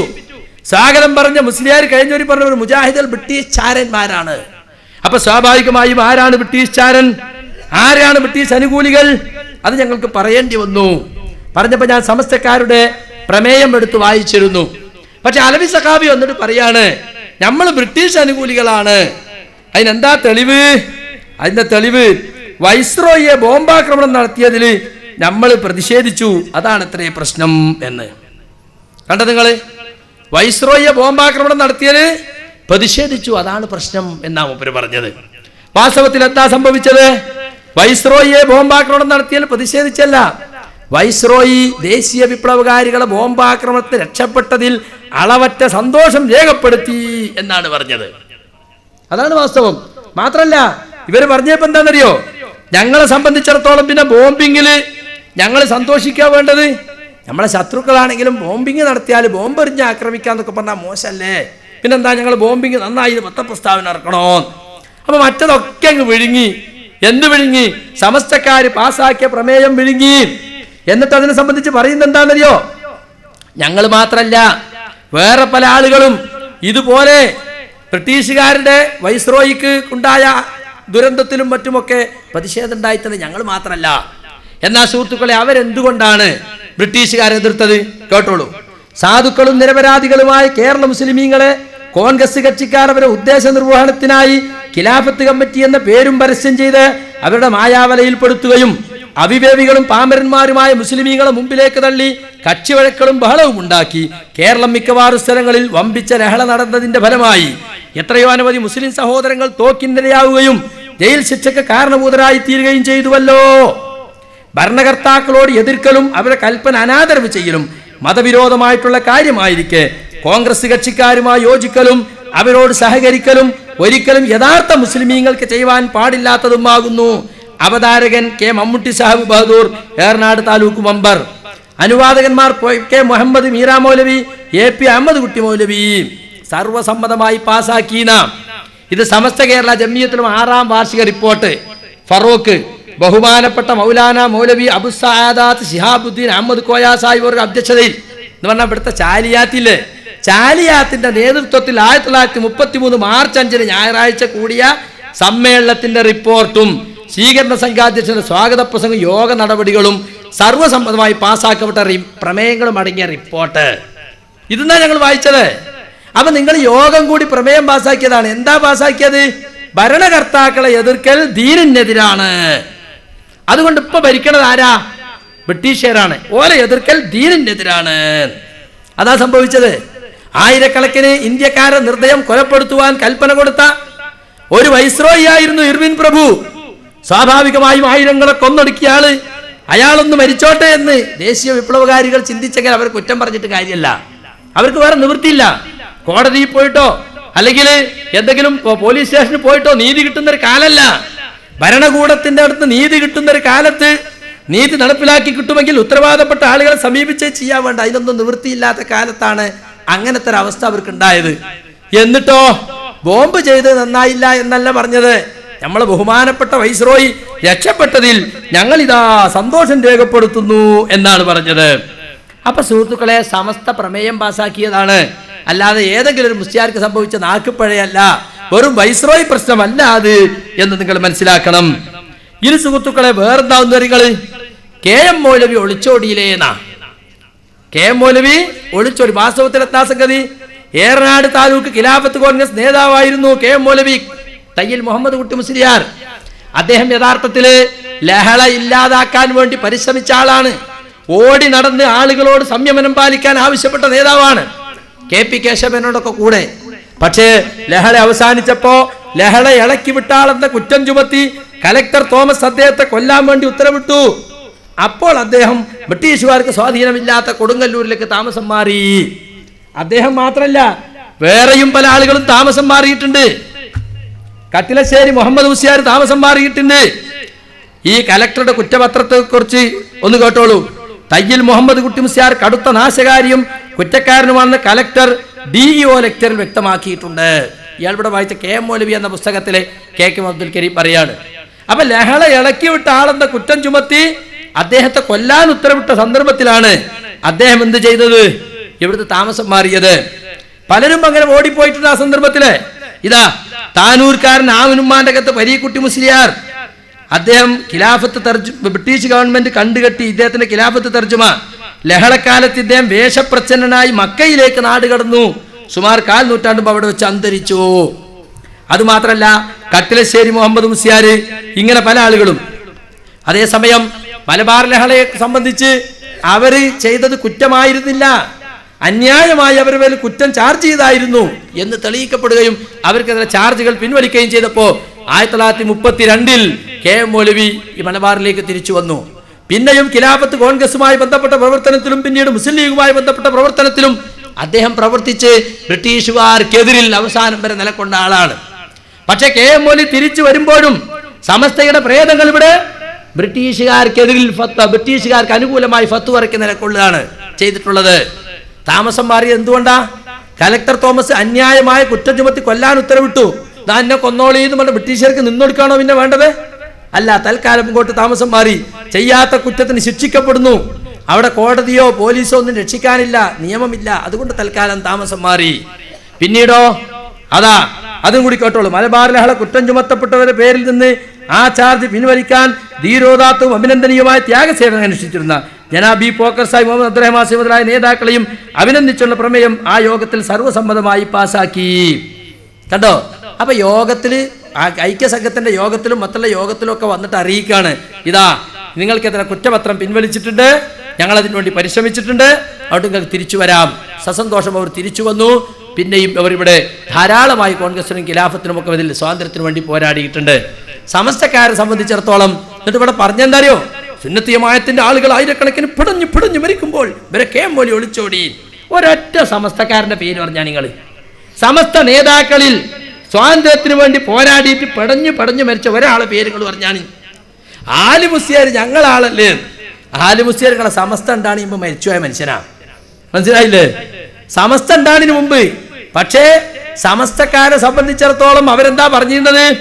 സമസ്തയിൽ പ്രവർത്തിക്കണം എന്നുണ്ടെങ്കിൽ ഇതാ സമസ്ത കേരള ജമിയത്തുൽ സംഘത്തിൽ അംഗങ്ങളായി ചേർന്ന മുസ്ലിംമാരെല്ലാവരും കോൺഗ്രസ്സുകാരല്ലാത്തവരും ഗവൺമെന്റ് കക്ഷിയുമായിരിക്കണം. AP അഹമ്മദ് കുട്ടി മൗലവി അവതാരകൻ, കൊല്ലോളി അബ്ദുൽ ഖാദർ മൗലവി അനുവാദകൻ, ഇങ്ങനെ പാസാക്കി. ഇതേ യോഗത്തില് ചാലിയാത്തിന്റെ അധ്യക്ഷയിൽ ചെന്ന യോഗത്തിൽ പാസാക്കിയതാ. അപ്പൊ ആലി മുസ്ലിയാരെങ്ങാനും സമസ്ത ഉള്ള കാലത്തുണ്ടെങ്കിൽ മൂപ്പർക്ക് മെമ്പർഷിപ്പ് കൊടുക്കൂല. കാരണം എന്താ? മൂപ്പര് കോൺഗ്രസിന്റെയും ഖിലാഫത്തിന്റെയും നേതാവാണ്. അദ്ദേഹത്തെ തൂക്കിക്കൊല്ലാൻ വിധിച്ചു. പക്ഷേ തൂക്കിക്കൊല നടപ്പിലാക്കുന്ന തലേ ദിവസം അദ്ദേഹം മരിച്ചുപോയി റഹിമഹുല്ലാ. അദ്ദേഹം ഇന്ത്യൻ സ്വാതന്ത്ര്യത്തിന് വേണ്ടി പ്രവർത്തിച്ച ഒരാളായിരുന്നു. പിന്നെ അദ്ദേഹത്തിന്റെ വിശ്വാസാചാരങ്ങൾ എടുത്തു നോക്കിയാൽ ഇന്നത്തെ മുസ്ലിയാക്കന്മാരുടെ വിശ്വാസാചാരങ്ങളുമായി ബന്ധപ്പെട്ട ചില വിശ്വാസാചാരങ്ങൾ അദ്ദേഹത്തിനുണ്ടായിരിക്കാം. പക്ഷെ അദ്ദേഹം ഒരിക്കലും സമസ്തന്റെ ആളായിരുന്നില്ല. സമസ്ത വരുന്നതിന് മുമ്പ് പോയ ആളാണ്. സമസ്ത ഉള്ള കാലത്തെങ്ങാൻ ആലിമുസിയറുണ്ടായിരുന്നെങ്കിൽ ആൾക്ക് മെമ്പർഷിപ്പും കൊടുക്കൂല. കാരണം അയാൾ കോൺഗ്രസിന്റെയും ഖിലാഫത്തിന്റെയും ശക്തനായ പ്രവർത്തകനായിരുന്നു. അങ്ങനത്തെ സമസ്ത മെമ്പർഷിപ്പ് കൊടുക്കൂല എന്ന് പ്രമേയം പാസ്സാക്കിയിട്ടുള്ള ആളുമാണ്. പിന്നെ സുഹൃത്തുക്കളെ, ഞങ്ങളെക്കുറിച്ച് ഇവർ പറഞ്ഞ പ്രധാനപ്പെട്ട മറ്റൊരു ആരോപണം എന്താ അറിയോ? മുജാഹിദീങ്ങളെ നിസ്കാരവും നോമ്പൊന്നും അള്ളാഹു സ്വീകരിക്കൂല. അതൊന്ന് കേട്ടോളിങ്ങള്. ഹബീബായ മുഹമ്മദ് റസൂലുള്ളാഹി സ്വല്ലല്ലാഹു അലൈഹി വസല്ലമ തങ്ങൾ ഇതിന് മറുപടി പഠിപ്പിച്ചതു കാണാം. ഇമാം ഇബ്നു മാജ ഉദ്ധരിക്കുന്നു തന്റെ സുനനിൽ, ലാ യഖ്ബലുല്ലാഹു ലിസാഹിബി ബിദ്അ, പുത്തൻ പ്രസ്ഥാനക്കാരനായ വ്യക്തി, അഹ്ലുസുന്നത്തി വൽ ജമാഅത്തിൽ നിന്ന് വ്യതിചലിച്ചു പോയിട്ടുള്ള വ്യക്തി, അവരിൽ നിന്ന് അല്ലാഹു സ്വീകരിക്കുകയില്ല. സൗമൻ, അവന്റെ നോമ്പ് അല്ലാഹു സ്വീകരിക്കൂല. വലാ സ്വലാത്തൻ, അവന്റെ നിസ്കാരം അല്ലാഹു സ്വീകരിക്കുകയില്ല. വലാ സകാത്തൻ, അവന്റെ സകാത്ത് അല്ലാഹു സ്വീകരിക്കുകയില്ല. വലാ നുസുകൻ, അവന്റെ ഹജ്ജ് ഉംറ കർമ്മങ്ങൾ അല്ലാഹു സ്വീകരിക്കുകയില്ല. വലാ സർഫൻ വലാ അദ്ലാ, അവന്റെ ഒരു ഫർളായ ഇബാദത്തും ഒരു സുന്നത്തായ ഇബാദത്തും അല്ലാഹു സ്വീകരിക്കുകയില്ല. ഹബീബ് മുഹമ്മദ് റസൂലുള്ളാഹി. അപ്പോ സാഹിബ് ബിദ്അത്തിൻ എന്ന് പറഞ്ഞാൽ അത് പുത്തൻ പ്രസ്ഥാനക്കാരാണ്. അതാരാ? മുജാഹിദീങ്ങള്, ജമാഅത്തുകാര്. അഹ്ലുസുന്നത്ത് വൽ ജമാഅ എന്ന് പറഞ്ഞാലോ അത് നമ്മള് സാധാരണക്കാരെ മുന്നിൽ പറഞ്ഞു കൊടുക്ക. മുജാഹിദീങ്ങളെ നിസ്കാരം സ്വീകരിക്കൂല, നോമ്പ് സ്വീകരിക്കൂല, സക്കാത്ത് സ്വീകരിക്കൂല. അതൊക്കെ ആർദാ സ്വീകരിക്കാം? ബർദാ സ്വീകരിക്കാം. വാസ്തവത്തിൽ ശിർക്ക് ചെയ്യുന്നവരെ അമല അല്ല സ്വീകരിക്കാത്തത്. വലഖദ് ഊഹിയ ഇലൈക വഇലല്ലദീന മിൻ ഖബ്ലിക ലഇൻ അശ്റക്ത ലയഹ്ബതന്ന അമലുക വലതകൂനന്ന മിനൽ ഖാസിരീൻ. മുഹമ്മദ് നബിയെ, നിങ്ങൾക്കും നിങ്ങളുടെ മുമ്പുള്ള അമ്പിയാക്കൾക്കും വഹി നൽകപ്പെട്ടിട്ടുണ്ട്. നിങ്ങൾ ആരെങ്കിലും ശിർക്ക് വെച്ചാൽ നിങ്ങളുടെ അമലുകൾ പൊളിഞ്ഞു പോകുന്നതാണ്. നിങ്ങൾ നഷ്ടപ്പെട്ടവരെ കൂട്ടത്തിൽ പെട്ടുപോകും. അള്ളാഹു വിരോധിച്ച ലാ ഇലാഹ ഇല്ലല്ലാഹ്ക്ക് നേരെ ഘടക വിരുദ്ധമായ അള്ളാഹു അല്ലാത്തവരെ വിളിച്ച് പ്രാർത്ഥിക്കുക, അള്ളാഹു അല്ലാത്തവർ നേർച്ച വഴിപാടുകൾ നടത്തുക, അള്ളാഹു അല്ലാത്തവരെ പിടിച്ച് സത്യം ചെയ്യുക, ഇങ്ങനെയുള്ള ശിർക്കൻ പ്രവർത്തനങ്ങളും ശിർക്കൻ വിശ്വാസങ്ങളും വെച്ച് പുലർത്തുന്ന ആളുകൾ അവരുടെ അമലൊന്നും അല്ല സ്വീകരിക്കൂല. അവരെത്ര നിസ്കരിച്ചിട്ടും കാര്യമല്ല, എത്ര നോമ്പെടുത്തിട്ടും കാര്യമല്ല, അമലൊക്കെ പൊളിഞ്ഞു പോകും. എന്നാൽ ഞങ്ങളെ സംബന്ധിച്ച് വരുമ്പോൾ ഞങ്ങൾ ബിദ്അത്തിന്റെ കക്ഷികളാണെന്നാ. ബിദ്അത്തിന്റെ കക്ഷി ഞങ്ങൾ എന്താ ബിദ്അത്ത് ചെയ്തത്? നിങ്ങൾക്ക് തെളിയിക്കാൻ പറ്റുമോ? പുത്തൻ പ്രസ്ഥാനക്കാരെന്ന് പറഞ്ഞ് എന്താ പുത്തനും പഴയതും തമ്മിലുള്ള വ്യത്യാസം? ഞങ്ങൾ കേൾക്കാത്തത്, ഞങ്ങൾ ഉപ്പാപ്പ കേൾക്കാത്തത്, ഉപ്പാനൊപ്പ കേൾക്കാത്തത്, ഉമ്മാനൊപ്പ കേൾക്കാത്തത്, ഒന്നോ രണ്ടോ തലമുറയിൽ കഴിഞ്ഞു പോയവരാരും കേൾക്കാത്തത്, അതാണോ പുത്തൻ എന്ന് പറഞ്ഞ? അല്ല. പുത്തൻ എന്ന് പറഞ്ഞാൽ റസൂലുള്ളാഹി സ്വല്ലല്ലാഹു അലൈഹി വസല്ലമക്കും സഹാബത്തിനും ശേഷമുണ്ടായത്, അതാണ് പുത്തൻ. അപ്പൊ റസൂലുള്ളാഹി സ്വല്ലല്ലാഹു അലൈഹി വസല്ലം സഹാബത്തും കഴിഞ്ഞു പോയിട്ട് 13 നൂറ്റാണ്ടായി. അപ്പൊ ഇസ്ലാമിക സമൂഹത്തിൽ നിലനിൽക്കുന്ന ചില വിദ്യാർത്ഥികൾക്ക് 13 നൂറ്റാണ്ട് ആയുസ്സുണ്ടാകും. 1000 കൊല്ലം മുമ്പുള്ള വിദ്യാർത്ഥിണ്ടാകും, 900 കൊല്ലം മുമ്പുള്ള വിദ്യാർത്ഥിണ്ടാകും. അപ്പൊ പ്രായം നോക്കിയിട്ടോ എത്ര നൂറ്റാണ്ടായി നിലനിൽക്കണോ നോക്കിയിട്ടല്ല വിദ്യാർത്ഥോ സുന്നത്തോ തീരുമാനിക്ക. ഹദീസിലുണ്ടോ ഖൗലുർ റസൂലു ഫിഅലുഹു വതഖരീറുഹു, അല്ലാഹുവിന്റെ റസൂലിന്റെ വാക്ക്, പ്രവൃത്തി, അംഗീകാരം, ഇത് മൂന്നിൽ ഏതെങ്കിലും ഒന്നിന്റെ പിന്തുണയില്ലതാണ് ഇസ്ലാമിൽ സുന്നത്ത് എന്ന് പറയുന്നത്. ഇതിൽ ഒന്നിന്റെയും പിന്തുണയില്ലാത്തതും റസൂലുള്ളാഹിന്റെയും സഹാബത്തിന്റെയും കാലശേഷം ദീനിൽ കടത്തിക്കൂട്ടപ്പെട്ടതുമായ കാര്യം, വിശ്വാസമാകട്ടെ കർമ്മമാകട്ടെ, അതിനാണ് ബിദ്അത്ത് എന്ന് പറയാ. നിങ്ങൾക്ക് തെളിയിക്കാൻ പറ്റുമോ? മുജാഹിദ് പ്രസ്ഥാനത്തിന്റെ ഏതെങ്കിലും ഒരു വിശ്വാസം സഹാബത്തിന്റെ വിശ്വാസമല്ല, സഹാബത്ത് ഓർപ്പിച്ചതോ റസൂൽ കാണിച്ചതോ അല്ല, തെളിയിക്കാൻ പറ്റുമോ? ആകപ്പാടെ 2 വിഷയങ്ങൾ കണ്ടുപിടിച്ചത്. ഒന്ന്, ഞങ്ങൾ ഖുത്ബ അറബി അല്ലാത്ത ഭാഷയിൽ നടത്തുന്നു. അള്ളാഹുവിന്റെ റസൂലോ സഹാബത്തോ അറബി അല്ലാത്ത ഭാഷയിൽ ഖുത്ബ നടത്തിയിട്ടില്ല. പറയുന്നത് കേട്ടാത്തൊന്ന് വേറെ എല്ലാ വഴന്നും മലയാളത്തിൽ പറഞ്ഞിട്ട് വെള്ളിയാഴ്ച മാത്രം റസൂല് അറബിയിൽ പ്രസംഗിച്ചതാണ്. അങ്ങനെയല്ലല്ലോ സംഭവം. അള്ളാഹുവിന്റെ റസൂൽ അറബിയായിരുന്നു, അവിടുത്തെ ശ്രോതാക്കൾ അറബികളായിരുന്നു. റസൂലുള്ളാഹിക്ക് അറബി ഭാഷ മാത്രമാണ് അറിഞ്ഞിരുന്നത്. അവിടുത്തേക്ക് ഇറങ്ങിയ ഖുർആൻ അറബിയിലാണ്, അവിടുന്ന് സംസാരിച്ചതും അവിടുത്തെ ഹദീസുകളൊക്കെ അറബിയിലാണ്. സ്വാഭാവികമായും അറബി അറിയുന്നവരോട് അറബിയായ റസൂൽ അറബിയിൽ പ്രസംഗിച്ചു. നമ്മുടെ നാട്ടിൽ ഭൂരിഭാഗം ആളുകളും അറബിയിൽ പ്രസംഗിച്ചാൽ മനസ്സിലാകാത്തവരാണ്. അറബിയിൽ പ്രസംഗിക്കാൻ കഴിവുള്ള മുസ്ലിയാക്കന്മാരും മൗലവിമാരും വളരെ കുറവാണ്. അത്തരമൊരു ഘട്ടത്തിൽ എന്തു വേണം? ഖുത്ബയുടെ സ്പിരിറ്റ് ഉൾക്കൊണ്ടുകൊണ്ട്. എന്താ ഖുത്ബയുടെ ഉദ്ദേശം? വഅലാണ് ഖുത്ബയുടെ ഉദ്ദേശം. കാനത്ത് ഖസ്തൻ യനാസ്, റസൂലുള്ളാഹി സ്വല്ലല്ലാഹു അലൈഹി വസല്ലം ഖുത്ബ വളരെ മിത രൂപത്തിലുള്ളതായിരുന്നു. അത് മുഖേന ജനങ്ങളെ ഉപദേശിക്കുകയായിരുന്നു. യഖറഉൽ ഖുർആന വയുദക്കിറുന്നാസ്, ഖുർആൻ ഓതിക്കൊണ്ട് ജനങ്ങളെ ഉത്ബോധിപ്പിക്കുകയായിരുന്നു. അപ്പൊ തദ്കീറും വഅലുമാണ് ഉത്ബോധനവും ഉപദേശവുമാണ് ഖുത്ബയുടെ ഉദ്ദേശം. ഉത്ബോധനവും ഉപദേശവും മനസ്സിലാകണമെങ്കിൽ ഉപദേശിക്കപ്പെടുന്ന ഉത്ബോധിപ്പിക്കപ്പെടുന്ന ജനങ്ങളുടെ ഭാഷയിലായിരിക്കണം, അവർക്ക് മനസ്സിലാകണം. അതേ ഞങ്ങൾ പറഞ്ഞിട്ടുള്ളൂ. ഉപദേശിക്കപ്പെടുന്ന കക്ഷികള് ആ ജനങ്ങൾ അറബികളാണോ അവരോട് അറബിയിൽ പറയാം, ഉറുദുക്കാരാണോ ഉറുദുവിൽ പറയണം, തമിഴന്മാരാണോ തമിഴിൽ പറയണം. പോത്തിന്റെ ചോട്ടിൽ വീണ വായിച്ച മാതിരി സാധാരണ പറയാറുണ്ട്. വീണ വായിച്ചാലും തമ്പുരു വീട്ടിയാലും ഒച്ചട്ടാലും പോത്തിനെല്ലാം ഒരൊച്ച, പോത്തിനതിന്റെ താളലയങ്ങളൊന്നും മനസ്സിലാവില്ല എന്നതുപോലെ അറബി പറഞ്ഞാലും ഇംഗ്ലീഷ് പറഞ്ഞാലും മലയാളമല്ലാത്ത ആളുകൾക്ക് തിരിയാത്ത ഏത് ഭാഷയിൽ പറഞ്ഞാലും ഖുത്ബയുടെ ഉദ്ദേശം നടക്കൂല. അതുകൊണ്ട് ഞങ്ങൾ എന്ത് പറഞ്ഞു? അള്ളാഹുവിന്റെ റസൂല് അറബികളോട് അറബിയിൽ പ്രസംഗിച്ചത് കൊണ്ട് നമ്മൾ മലയാളികളോട് മലയാളത്തിൽ പ്രസംഗിക്കണം എന്ന് പറഞ്ഞു. ഞങ്ങൾ മാത്രം പറഞ്ഞല്ല, ശാഫി മദ്ഹബുകാരെന്ന് പറയുന്ന നിങ്ങളെ ഹോജാക്കന്മാർ പറഞ്ഞ എന്താ? ഖുത്ബയുടെ റുക്നായി ചില കാര്യങ്ങൾ ശാഫി മദ്ഹബുകാർ നിശ്ചയിച്ചിട്ടുണ്ട്. ഹംദ്, സ്വലാത്ത്, തഖ്വ കൊണ്ടുള്ള വസിയത്ത്, മുഅ്മിനീങ്ങൾക്ക് കൊണ്ടുള്ള ദുആ, അതുപോലെ തന്നെ ആയത്ത്, ഹദീസ്, ഇതൊക്കെ അറബിയിലാകണം. അതൊക്കെ ഞങ്ങളും അറബി തന്നെ പറയാറുള്ളത്. പക്ഷേ ഖുത്ബയുടെ അർക്കാനുകളല്ലാത്ത തവാബികൾ, അനുബന്ധ ഭാഗങ്ങൾ, ഉപദേശ ഭാഗങ്ങൾ അത് സദസ്യയുടെ ഭാഷയിലാകുന്നതിൽ യാതൊരു തെറ്റുമില്ല. സമസ്ത മീൻചന്തയിൽ വെച്ച് പ്രമേയം പാസാക്കി അറബി അല്ലാത്ത ഭാഷയിൽ ഖുത്ബ നടത്തൽ ബിദ്അത്തും മുൻകറത്താണ്. പക്ഷേ തെളിയിക്കാൻ സാധിച്ചോ? സമസ്ത രണ്ട് കഷ്ണമായി. സമസ്തയിൽ നിന്ന് ജമിയത്തുൽ ഉലമാ ഇസ്സുന്നിയീൻ എന്ന് പറയുന്ന ഇസ്സുന്നി എന്ന് പുറത്തുപോയി. ഖാദി കൊടിയത്തൂരിന്റെ നേതൃത്വത്തിൽ അവർ വെല്ലുവിളിച്ചു. ശാഫി മദ്ഹബ് ഒറ്റ കിതാബ് കൊണ്ട് നിങ്ങൾക്ക് തെളിയിക്കാൻ സാധിക്കോ ജുമുഅ ഖുത്ബ അറബി അല്ലാത്ത ഭാഷയിൽ നടത്തിയാൽ അത് ഹറാമാണെന്ന്, അത് ബിദ്അത്തും മുൻകറത്താണെങ്കിൽ തെളിയിക്കാൻ സാധിക്കുമോ എന്ന് അവർ വെല്ലുവിളിച്ചു. അസം മുസ്ലിയാർക്ക് പോലും മറുപടി അറിയാൻ സാധിച്ചില്ല. ഖാദി കൊടിയത്തൂരിന്റെ ന്യായങ്ങളെ എതിർത്ത് തോൽപ്പിക്കുവാൻ സമസ്തക്ക് അന്നും ഇന്നും സാധിച്ചിട്ടില്ല. അതാണ് വാസ്തവം. ഞങ്ങളെ സംബന്ധിച്ചിടത്തോളം ഞങ്ങൾ എന്തേ പറഞ്ഞിട്ടുള്ളൂ? ഹദീസിനെ സംബന്ധിച്ച് പറഞ്ഞിട്ട് മുസ്ലിയാക്കന്മാർ ജനങ്ങളോട് പറയും, അല്ലാഹുവിന്റെ റസൂൽ അറബിയല്ലാത്ത ഭാഷയിൽ ഏതെങ്കിലും ഖുത്ബ നടത്തിയിട്ടുണ്ടോ? സാധാരണക്കാരും വല്ല ചോദ്യമാണ്, ഇല്ല. എന്നാ പിന്നെ എന്തിനാ ഞങ്ങൾ അറബിയല്ലാത്ത ഭാഷയിൽ ഖുത്ബ നടത്തുന്നത്? റസൂൽ നടത്താത്ത നിങ്ങൾ നടത്താൻ പാടുണ്ടോ? അപ്പൊ നമ്മൾ തിരിച്ചങ്ങോട്ട് ചോദിക്കും, ശരി, അള്ളാഹുവിന്റെ റസൂൽ ഏതെങ്കിലും ഒരു വഅദ് അറബിയല്ലാത്ത ഭാഷയിൽ നടത്തിയിട്ടുണ്ടോ? ഇല്ല. എല്ലാ വഅദും അറബിയിൽ നടത്തിയിട്ട് മലയാളത്തിൽ നടത്തിയിട്ട് ഖുത്ബന്റെ വെള്ളിയാഴ്ചത്തെ വഅദ് മാത്രം അറബിയിലാക്കുന്നത് നിങ്ങൾക്ക് എന്താ തെളിവ്? അള്ളാഹുവിന്റെ റസൂൽ എല്ലാ വഅദും അറബിയിലല്ലേ പറഞ്ഞു, നിങ്ങൾ പല വഅദും മലയാളത്തിലല്ലേ പറയുന്നത്? ഖുത്ബയുടെ ഭാഷ അറബിയായിരിക്കണം എന്ന് നിങ്ങൾ പറയുന്നത് മലയാളത്തിലല്ലേ? ഭാര്യയോട് സംസാരിച്ചതും കച്ചവടം നടത്തിയതും നിക്കാഹ് നടത്തിയതും എല്ലാം അറബിയിലല്ലേ എന്ന് നമ്മൾ അങ്ങോട്ട് തിരിച്ചു ചോദിച്ചു. മാത്രമല്ല, ഞങ്ങൾ പണ്ടേ പറഞ്ഞു വരുന്ന ഒരു വിഷയമാണ്, നിങ്ങൾ ഫിത്ർ സക്കാത്ത് കൊടുക്കുന്നത് എന്താ? അള്ളാഹുവിന്റെ റസൂൽ കൊടുത്തത് ബാർലിയായിരുന്നു, കാരക്കയായിരുന്നു, പാൽക്കട്ടിയായിരുന്നു.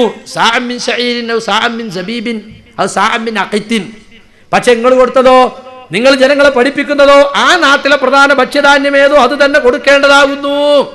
അപ്പൊ ഈ നാട്ടിൽ അരിയാണ്, അതുകൊണ്ട് നമ്മൾ അരി കൊടുക്കുന്നു. ഗോതമ്പമാണോ ഇവിടുത്തെ പ്രധാന ഭക്ഷ്യധാന്യം, എന്നാ ഗോതമ്പം കൊടുക്കണം. ഇതല്ലേ നിങ്ങൾ പഠിപ്പിച്ചത്? അപ്പൊ അവിടെ അള്ളാഹുവിന്റെ റസൂൽ കൊടുത്തത് തന്നെ കൊടുക്കണം നിങ്ങൾ പറയാത്ത എന്തുകൊണ്ടാ? അവിടെ നിങ്ങൾ ബുദ്ധി ഉപയോഗിച്ചതുപോലെ ഇവിടെ ആ ബുദ്ധി ഒന്ന് ഉപയോഗിക്കുക. ഹദീസിന്റെ അക്ഷരം മാത്രം എടുക്കാതെ അതിന്റെ ആശയം എന്താണ് അതെടുത്തു എന്നതുപോലെ അള്ളാഹുവിന്റെ റസൂല് ആ നാട്ടിലെ പ്രധാന ഭാഷയിൽ ഖുത്ബ നടത്തി. ഈ നാട്ടിലെ പ്രധാന ഭക്ഷ്യധാന്യം നമ്മൾ കൊടുക്കുന്നത് പോലെ ആ ബുദ്ധി നമ്മൾ ഇവിടെയും സ്വീകരിച്ചാൽ അള്ളാഹുവിന്റെ റസൂൽ അവിടെ പ്രധാന ഭാഷയിൽ ഖുത്ബ നടത്തി, നമ്മൾ ഇവിടുത്തെ പ്രധാന ഭാഷയിൽ ഖുത്ബ നടത്തി. അള്ളാഹുവിന്റെ റസൂൽ അവിടുത്തെ പ്രധാന ഭക്ഷ്യധാന്യം ഫിത്ർ സക്കാത്ത് കൊടുത്തു, നമ്മൾ ഇവിടുത്തെ പ്രധാന ഭക്ഷ്യധാന്യം ഫിത്ർ സക്കാത്ത് കൊടുക്കുന്നുവെന്ന് വളരെ ലളിതമായ രീതിയിൽ സാധാരണക്കാർക്ക് മനസ്സിലാകുന്ന രൂപത്തിൽ ഞങ്ങൾ പറഞ്ഞു കൊടുത്തു. പുറമെ ശാഫി മദ്ഹബുകാരും ഉദ്ധരണികളും പറഞ്ഞു കൊടുത്തു. എന്നിട്ടും ഞങ്ങൾ അവരിൽ പുത്തംവാദം ആരോപിക്കാണ്. അങ്ങനെയാണെങ്കിൽ ആ പുത്തംവാദം ഞങ്ങൾക്ക് മാത്രമല്ല, അർക്കാനികൾ മാത്രം അറബിയിലായാൽ മതി, അത് തന്നെ വേണമെങ്കിൽ അറബിയല്ലാത്ത ഭാഷയിലാകുന്നതിന് കുഴപ്പമില്ല എന്ന് എഴുതി വെച്ച നിങ്ങളെ ഹോജാക്കന്മാരും മുബത്തദികളാവുകയില്ലേ എന്ന് ഞങ്ങൾ ചോദിച്ചിട്ടൊന്നും ഉത്തരമുണ്ടായിട്ടില്ല. പിന്നെ സ്ത്രീകൾ ജമാഅത്തുമായി ബന്ധപ്പെട്ടിട്ട് ഞങ്ങളെക്കുറിച്ച് പറയുന്നു. ഞങ്ങൾ പറഞ്ഞു 100-ലധികം ഹദീസുകൾ ഞങ്ങൾ ഈ തെളിവായിട്ടുണ്ട്, 150ഓളം ഹദീസുകൾ. അതുപോലെ തന്നെ 100-ലധികം ഷാഫി മദ്ഹബിലെ പണ്ഡിതന്മാരെ പെണ്ണുങ്ങൾ ജുമാക്കും ജമാഅത്തിനും ഒക്കെ പള്ളിയിൽ പോകുന്നത് ജായിസാണ് എന്ന് തെളിയിക്കുന്ന ഉദ്ധരണികൾ ഞങ്ങളെ കൈവശമുണ്ട് എന്ന് ഞങ്ങൾ പറഞ്ഞു. എന്തെല്ലാം മാറ്റങ്ങളാ മാറിയത്? ആദ്യകാലത്ത് പറഞ്ഞു, ആദ്യകാലത്ത് പോയിരുന്നു, പിന്നെ വിരോധിച്ചു. ഒരായത്തിറക്കി, ഹിജാബിന്റെ ആയത്തെന്നൊരു ആയത്തിറക്കി. ആ ആയത്തിറക്കിയിട്ട് അള്ളാഹുവിന്റെ റസൂൽ അത് വിരോധിച്ചു. സുഹൃത്തുക്കളെ, സാന്ദർഭികമായിട്ടൊരു കാര്യം പറയട്ടെ. ഇവിടെ സ്വാഗത പ്രസംഗം നടത്തിയ ആൾ 5 ചോദ്യം ഇവിടെ പറഞ്ഞിരുന്നു. അത് ഇൻഷാ അല്ലാഹ് ഞാൻ എൻ്റെ പ്രസംഗത്തിന്റെ അവസാനത്തിൽ മറുപടി പറയും. നിങ്ങളോടൊരു 8 ചോദ്യം അങ്ങോട്ട് ചോദിക്കാനുണ്ട് ഞങ്ങൾക്ക്. അതെല്ലാം ഇൻഷാ അല്ലാഹ് ഈ പ്രസംഗത്തിന്റെ അവസാനം ഉണ്ടാകും, നിങ്ങൾ കാത്തിരിക്കണം എന്ന് ഓർമ്മപ്പെടുത്തുകയാണ്. അപ്പോ ഈ ഹിജാബിന്റെ ആയത്ത് ഏതാണ്? അത് ഏത് വർഷമാണ് ഇറങ്ങിയത്? ഞങ്ങൾ പലവട്ടം ചോദിച്ചു. അവസാനം കാന്തപുരം പുസ്തകം എഴുതിയപ്പോൾ ഹിജാബിന്റെ ആയത്തിന് പല ഘട്ടങ്ങളുണ്ട്. ഏതൊക്കെയാണ് ഘട്ടം? ഒന്നാം ഘട്ടത്തിൽ ഇറങ്ങിയ ആയത്തേത്, രണ്ടാം ഘട്ടേത്, മൂന്നാം ഘട്ടത്തിൽ പറയാൻ സാധിച്ചില്ല. അവസാനം ഉരുണ്ട് മറിഞ്ഞിട്ട് ആ പുസ്തകത്തിൽ എഴുതി എന്താ അറിയോ? അവസാനത്തെ ഘട്ടത്തിലുള്ള ആയത്ത് ഹജ്ജത്തുൽ വിദായിലാണ് ഇറങ്ങിയത്. അതുകൊണ്ടും കാര്യമല്ല, റസൂലിന്റെ വഫാത്തിന് ശേഷം പോയത് ഞങ്ങളെയൊക്കെ തെളിവുണ്ട്. 10 ദിവസം പള്ളിയിൽ ഈത്തിക്കാഫിരുന്നു. റസൂലുള്ളാഹി സ്വല്ലല്ലാഹു അലൈഹി വസല്ലം അവസാനത്തെ 10 റമളാനിൽ ഈത്തിക്കാഫിരിക്കാറുണ്ടായിരുന്നു. അവിടുത്തെ വഫാത്തിന് ശേഷം അവിടുത്തെ ഭാര്യമാരിരുന്നു. 10 ദിവസത്തെ പൈറ്ററ്റ് 50 വക്ത് നിസ്കാരം, ഒരു ജുമയും. പള്ളി തന്നെ പുറത്തു പോയാൽ ഈത്തിക്കാഫിന്റെ ഷർത്ത് മുറിഞ്ഞുപോയി. കണ്ടോ? അപ്പൊ റസൂലുള്ളാഹി സ്വല്ലല്ലാഹു അലൈഹി വസല്ലം വഫാത്തിന് ശേഷം പിന്നെ ആയത്തിറങ്ങോ? ഉമർ അൽ ഫാറൂഖ് റളിയല്ലാഹു അൻഹുവിന്റെ ഭാര്യ കുത്തേൽക്കുന്ന സമയത്ത് ഉമർ ഖത്താബിന് കുത്തേൽക്കുമ്പോൾ പള്ളിയിലുണ്ടായിരുന്നു. ഇതൊന്നും ഇപ്പൊ ഞങ്ങൾ പറയേണ്ടതില്ല. സംസ്ഥാന സുന്നി എന്ന് പറയുന്ന ഒരു സുന്നി ഉണ്ട്, ആന സുന്നി, സദഖത്തുൽ മുസ്ലിയാർ സുന്നി, കേരള സുന്നി ജമാഅത്ത് എന്ന് പറഞ്ഞിട്ട് പുതിയ സംഘടന ഉണ്ടാക്കിയിട്ട് ആളെ കൂട്ടാൻ ശ്രമിച്ച് പാളീസായി പോയ സംഘടന. നാദാപുരത്തും അതുപോലെ വണ്ടൂരും അതുപോലെ ആമിയൂരും ഇങ്ങനെ ചില സ്ഥലങ്ങളിലൊക്കെ ആന സുന്നികളാണ് ശക്തം. മഞ്ചേരി ഉണ്ട്, പാപ്പിനിപ്പാറ, ദാറുൽ ഹിക്മൊക്കെ അവരുതാ. അവർ പറയുന്നു പെണ്ണുങ്ങൾ പള്ളിയിൽ പോകൽ ഹറാമല്ല, പെണ്ണുങ്ങൾ പള്ളിയിൽ പോകൽ ഹറാമാണെന്ന് പറയാൻ പറ്റൂല. ധാരാളക്കണക്കിന് ഹദീസ് അവരയിലുണ്ട്, അതുകൊണ്ട് നമുക്ക് അതിനെ എതിർക്കാൻ പറ്റൂല. പിന്നെ എന്ത് പറയാം? കറാഹത്താണെന്ന് പറയാം. അതാണ് ഷാഫി മദ്ഹബിന്റെ നിലപാട്. എന്തിനധികം ഈ സുന്നികൾ ഇപ്പൊ എന്താ പറയുന്നത്? ഈ അടുത്ത കാലത്ത് അബ്ദുൽ ഹമീദ് ഫൈസി അമ്പലക്കടവ് പ്രസംഗിച്ചു, പെണ്ണുങ്ങൾ പള്ളിയിൽ കയറാൻ പറ്റാത്തൊരു വർഗ്ഗാണെന്ന് ഞങ്ങൾക്ക് അഭിപ്രായമില്ല. ഒരു പെണ്ണ് പള്ളിയിൽ കയറിയാൽ ഒരു ബക്കറ്റ് വെള്ളം കൊണ്ടുവന്നിട്ട് ഇവിടെ കഴുകടോ എന്ന് പറയുന്ന ആളുകളൊന്നല്ല ഞങ്ങള്.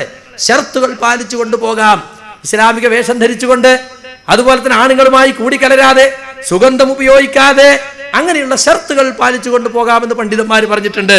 അതുകൊണ്ട് പണ്ഡിതന്മാർ പറഞ്ഞ ആ നിലപാടിന് ഞങ്ങൾക്കുള്ളത് വേണ്ട. ഇപ്പൊ പൊന്മള മുസ്ലിയാറിന്റെ അവസാനം എഴുതി എന്താ? അത് ഖിലാഫുൽ ഔലിയാണ്, നല്ലതിന്റെ എതിരാണ് എന്നിടത്തേക്ക് അപ്പോ ചർച്ച പോയിക്കൊണ്ടിരിക്കുന്നത്. ഉറപ്പിച്ച് പറഞ്ഞിട്ടില്ല, ഒരു സൂചന ഇപ്പൊ അടുത്ത് മൂപ്പര് എഴുതിയിട്ടുണ്ട്, അത് നല്ലതിന്റെ എതിരാണ്. അപ്പൊ നല്ലതിന്റെ എതിരാണെന്ന് പറഞ്ഞോലും ഞങ്ങളുടെ കൂട്ടത്തിൽ ഉണ്ട് എന്ന് പറഞ്ഞിട്ടൊന്ന് ഡയലൂട്ട് ആക്കാൻ ശ്രമിച്ചുകൊണ്ടിരിക്കുകയാണ്. പക്ഷേ അത് നിർബന്ധമായും നിങ്ങൾ മുമ്പ് പറഞ്ഞിടത്ത് തന്നെ നിങ്ങൾ നിൽക്കണ്ട, നിങ്ങൾക്ക് മാറാൻ പാടില്ലല്ലോ. സുഹൃത്തുക്കളെ, നിങ്ങൾക്കറിയാം, പേരോട് മുസ്ലിയാരും ഞാനും കൂടി ഈ വിഷയത്തിൽ വാദപ്രതിവാദത്തിന് വ്യവസ്ഥ ചെയ്താൻ പോയി. അതിൽ മൂപ്പര് വാദം എഴുതിയെന്നറിയോ? പെണ്ണുങ്ങൾ ജുമഅക്കും ജമാഅത്തിനും പള്ളിയിൽ പോകാതെ വീട്ടിൽ നിസ്കരിക്കലാകുന്നു ഏറ്റവും ഉത്തമം. ഞാൻ ചോദിച്ചു, അതിന്റെ വാദപ്രതിവാദം നടത്തണോ? പള്ളിയിലും നിസ്കരിക്കാം, വീട്ടിലും നിസ്കരിക്കാം, ഏതാ ഉത്തമം? അതാ നമ്മളുമുള്ള തർക്കം. നമ്മളുമുള്ള തർക്കമല്ലല്ലോ. പള്ളിയിൽ പോകൽ ഹറാമാണെന്നാ നിങ്ങളെ വാദം. ഞങ്ങളെ വാദം ഞങ്ങളാ എഴുതുകയാണ്. ഞാൻ പറഞ്ഞു, നിങ്ങളെ വാദം നിങ്ങൾ തന്നെയാ എഴുതേണ്ടത്, ഞങ്ങളെ വാദം ഞങ്ങളും. പക്ഷെ നിങ്ങൾ വാദത്തിന് ഇപ്പൊ പിന്നോട്ട് പോയോ? ഈ വാദമാണെങ്കിൽ നമ്മൾ വാദപ്രതിവാദം നടത്തേണ്ട ആവശ്യമില്ലല്ലോ. പള്ളിയിൽ വേണമെങ്കിൽ പോയിക്കോട്ടെ, കുഴപ്പമൊന്നുമില്ല, ഏറ്റവും ഉത്തമം വീടാണെന്ന്. അതാണ് നമ്മളുമുള്ള തർക്കം. അപ്പോൾ ഞങ്ങളെ വാദം ഞങ്ങൾ എഴുതും. അപ്പൊ ഞാൻ വീണ്ടും പറഞ്ഞതാ, കാന്തപുരം മുസ്ലിയാർ പുസ്തകത്തിൽ ഇതാ, അനുവദനീയവും പുണ്യകർമ്മവുമാണെന്ന് പുത്തൻ പ്രസ്ഥാനക്കാരും അത് നിഷിദ്ധമാണെന്ന് സുന്നത്തിയമായത്തേരായ നമ്മളും പറയുന്നു. അയാളുടെ പുസ്തകത്തിലുള്ള ഞാൻ വായിച്ചു കൊടുത്തു. അവസാനം അത് അലസി പിരിയാച്ചത് പയ്യന്നൂരിൽ വെച്ചായിരുന്നു സംഭവം. കാരണം എന്താ വെച്ചാൽ അവിടെ പരിയാരം മെഡിക്കൽ കോളേജിനടുത്തുള്ള മുജാഹിദ് പള്ളിയിൽ അവിടെ പഠിക്കുന്ന ചില MBBS പഠിക്കുന്ന ചില പെൺകുട്ടികൾ ജുമയ്ക്കുവാൻ തുടങ്ങി. അപ്പൊ കാന്തപുരത്തിന്റെ ഓശാരം വാങ്ങി പഠിക്കുന്ന ചില ചെക്കന്മാരുണ്ട് അവിടെ. അവർ പിരിയേറ്റ് വിട്ടിട്ട് വാദപ്രതിവാദം ഉണ്ടാക്കിയതാ. അവസാനം നടന്നില്ല. അപ്പൊ സുഹൃത്തുക്കളെ, ഞങ്ങൾ പുത്തൻവാദികളാണെന്നതിന് നിങ്ങൾ കൊണ്ടുവന്നതാണല്ലോ ഇത്. ഞങ്ങൾ നിങ്ങളുടെ ശാഫി മദ്ഹബിലെ കിതാബിൽ നിന്ന് വെളിവുദ്ധരിച്ചു.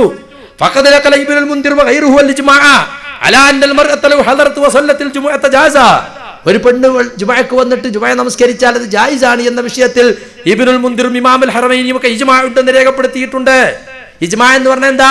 ഒരു കാലഘട്ടത്തിലെ മുസ്ലിം പണ്ഡിതന്മാരിൽപ്പെട്ട മുജ്തഹിദുകളുടെ ഏകോപിച്ച തീരുമാനം. എന്താണ് അതിനുള്ള അടിസ്ഥാനം? ഏറ്റവും പ്രബലമായ ധാരാളം ഹദീസുകൾ സ്ഥിരപ്പെട്ടിട്ടുണ്ട്. റസൂലുള്ളാഹിന്റെ പള്ളിയിൽ റസൂലുള്ളാഹിന്റെ പിന്നിൽ പുരുഷന്മാരെ ബാക്കിലായിക്കൊണ്ട് പെണ്ണുങ്ങൾ നമസ്കരിച്ചു എന്ന് ധാരാളം ഹദീസുകളിൽ വന്നിട്ടുണ്ട്. ഈ ഹദീസുകളുടെ വെളിച്ചത്തിൽ മുസ്ലിം പണ്ഡിതന്മാർ ഏകോപിച്ച തീരുമാനമാണ് പെണ്ണുങ്ങൾ പള്ളിയിൽ പോകൽ ജായിസാണ് എന്നത്. പിന്നെ പുണ്യകർമ്മോ? അവരവിടെ പോയാൽ ചെയ്യുന്ന കാര്യങ്ങൾ പുണ്യകർമ്മമാണ്. ജമാഅത്തായ നിസ്കാരം, പള്ളിയിൽ വെച്ചുള്ള സുന്നത്ത് നിസ്കാരോ പ്രാർത്ഥനയോ ഖുർആൻ പാരായണം, ഇതെല്ലാം ആണുങ്ങൾക്ക് പുണ്യമായ പോലെ പെണ്ണുങ്ങൾക്കും പുണ്യാണ്. അപ്പൊ അതുകൊണ്ട് ഞങ്ങൾ പുത്തൻവാദികളാണെന്ന് തെളിയിക്കാൻ നിങ്ങളെ കൊണ്ട് ഇതുവരെയും സാധിച്ചിട്ടില്ല. നിങ്ങൾ ചെയ്യുന്ന ഇന്ന കാര്യം പുത്തനാണെന്ന് പറഞ്ഞിട്ട് തെളിവ് സമേതം സമർത്ഥിക്കാൻ ഇവർക്ക് ഇന്ന് വരെ സാധിച്ചിട്ടില്ല. പക്ഷെ വെറുതെ ജനങ്ങളോട് പറയാണ്, ഇവർ സാഹിബ് ബിദ്അത്താണ്, പുത്തൻവാദികളാണ്, പുത്തൻ പ്രസ്ഥാനക്കാരാണ്. നമ്മളെ പഴയ ആളുകളും. വാസ്തവത്തിൽ പഴമയിലേക്ക് മുസ്ലിമീങ്ങളെ തിരിച്ചു വിളിക്കുന്നത് ഞങ്ങളാണ്. 1500 കൊല്ലം മുമ്പുള്ള ഇസ്ലാമിലേക്ക് മുസ്ലിമീങ്ങളെ നിങ്ങൾ തിരിഞ്ഞു നടക്കണം. ഞങ്ങൾ അൽമനാറോ ഞങ്ങളെ വിചിന്തനോ ഞങ്ങളെ പുസ്തകങ്ങളൊന്നും നിങ്ങൾ വായിക്കാതെ പരിശുദ്ധ ഖുർആനും തിരുനബി സ്വല്ലല്ലാഹു അലൈഹി വസല്ലമയുടെ സുന്നത്തും ആദ്യകാല മുസ്ലിമീങ്ങൾ മനസ്സിലാക്കിയതുപോലെ നിങ്ങൾ മനസ്സിലാക്കിയാൽ നിങ്ങൾ സലഫിയായി എന്നാണ് ഞങ്ങൾ പറയുന്നത്. അത്രയും ഗ്യാരണ്ടി ഉള്ള ഒരു ആദർശമാണ് ഞങ്ങളുടേത്. അതുകൊണ്ട് സുഹൃത്തുക്കളെ, ഞങ്ങളല്ല യഥാർത്ഥത്തിൽ പുത്തൻവാദി എന്ന് ഞങ്ങളെക്കുറിച്ച് നിങ്ങൾ പറയുകയും വേണ്ട. പിന്നെ സുഹൃത്തുക്കളെ, എനിക്ക് പറയാനുള്ള മറ്റൊരു കാര്യം, ഇവിടെ മുസ്ലിയാക്കളോട് നമ്മൾ പറഞ്ഞിരുന്നു ഇംഗ്ലീഷ് നിങ്ങൾ ഹറാമാണെന്ന് പ്രഖ്യാപിച്ചിരുന്നല്ലോ. അപ്പൊ അതിനെപ്പറ്റി മുസ്ലിയാർ പറയാണ്, ഞങ്ങൾ മാത്രമല്ല വേറെയും പലരും അത് പറഞ്ഞിരുന്നു. അത് ബ്രിട്ടീഷ് വിരോധം കൊണ്ടായിരുന്നു.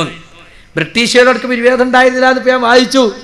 കഴിഞ്ഞ തവണ ഞാൻ കുത്തുബി മുഹമ്മദ് മുസ്ലിയാർ ബുൽബുൽ വാർഷിക പതിപ്പിൽ നിന്ന് വായിച്ചിരുന്നു. പരിശുദ്ധ ഖുർആനിലെ സൂറത്ത് മാഇദയിൽ ആയത്തോതിക്കൊണ്ട് ബ്രിട്ടീഷുകാർക്കെതിരെ പ്രവർത്തിക്കുന്നത് തെറ്റാണെന്ന് അദ്ദേഹം സമർത്ഥിച്ചിരുന്നു.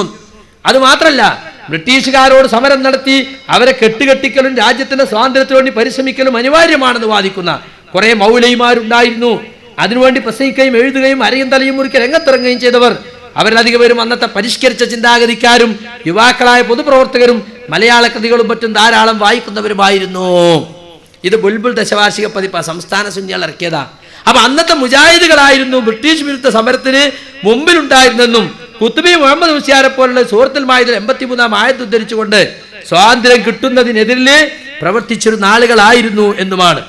മാത്രമല്ല, ബുൽബുൽ ദശവാർഷിക പതിപ്പിൽ ഇത്രയും കൂടി 194-ാമത്തെ പേജില് ഇബ്നു ഹജറും റംലിയും എന്ന് വിശേഷിപ്പിക്കപ്പെടുന്ന വെളിയങ്കോട്ട് തട്ടാങ്കര കുട്ട്യാ മുസ്ലിയാരും മഹദൂം പുതിയകത്ത് കുഞ്ഞമ്പാവ് മുസ്ലിയാരും ശൈഖുനാ കെ സദഖത്തുൽ മൗലവിയുടെ വന്ധ്യപിതാവും ശംസുലുമാ ഖുത്ബി തർക്കണ്ടിയിലെ ഓറെന്ന് പറയപ്പെടുന്ന ആയഞ്ചേരി അബ്ദുറഹ്മാൻ മുസ്ലിയാർ തുടങ്ങിയ മുഹഖിഖുകളുടെ ഗുരുവര്യരുമായിരുന്ന അല്ലാമ കരിമ്പനക്കൽ പോക്കൽ മുസ്ലിയാർ തുടങ്ങിയുള്ള പണ്ഡിതന്മാരെല്ലാം സ്വാതന്ത്ര്യ സമരത്തിനെതിരെ നിലകൊണ്ടിരുന്നവരാണ്.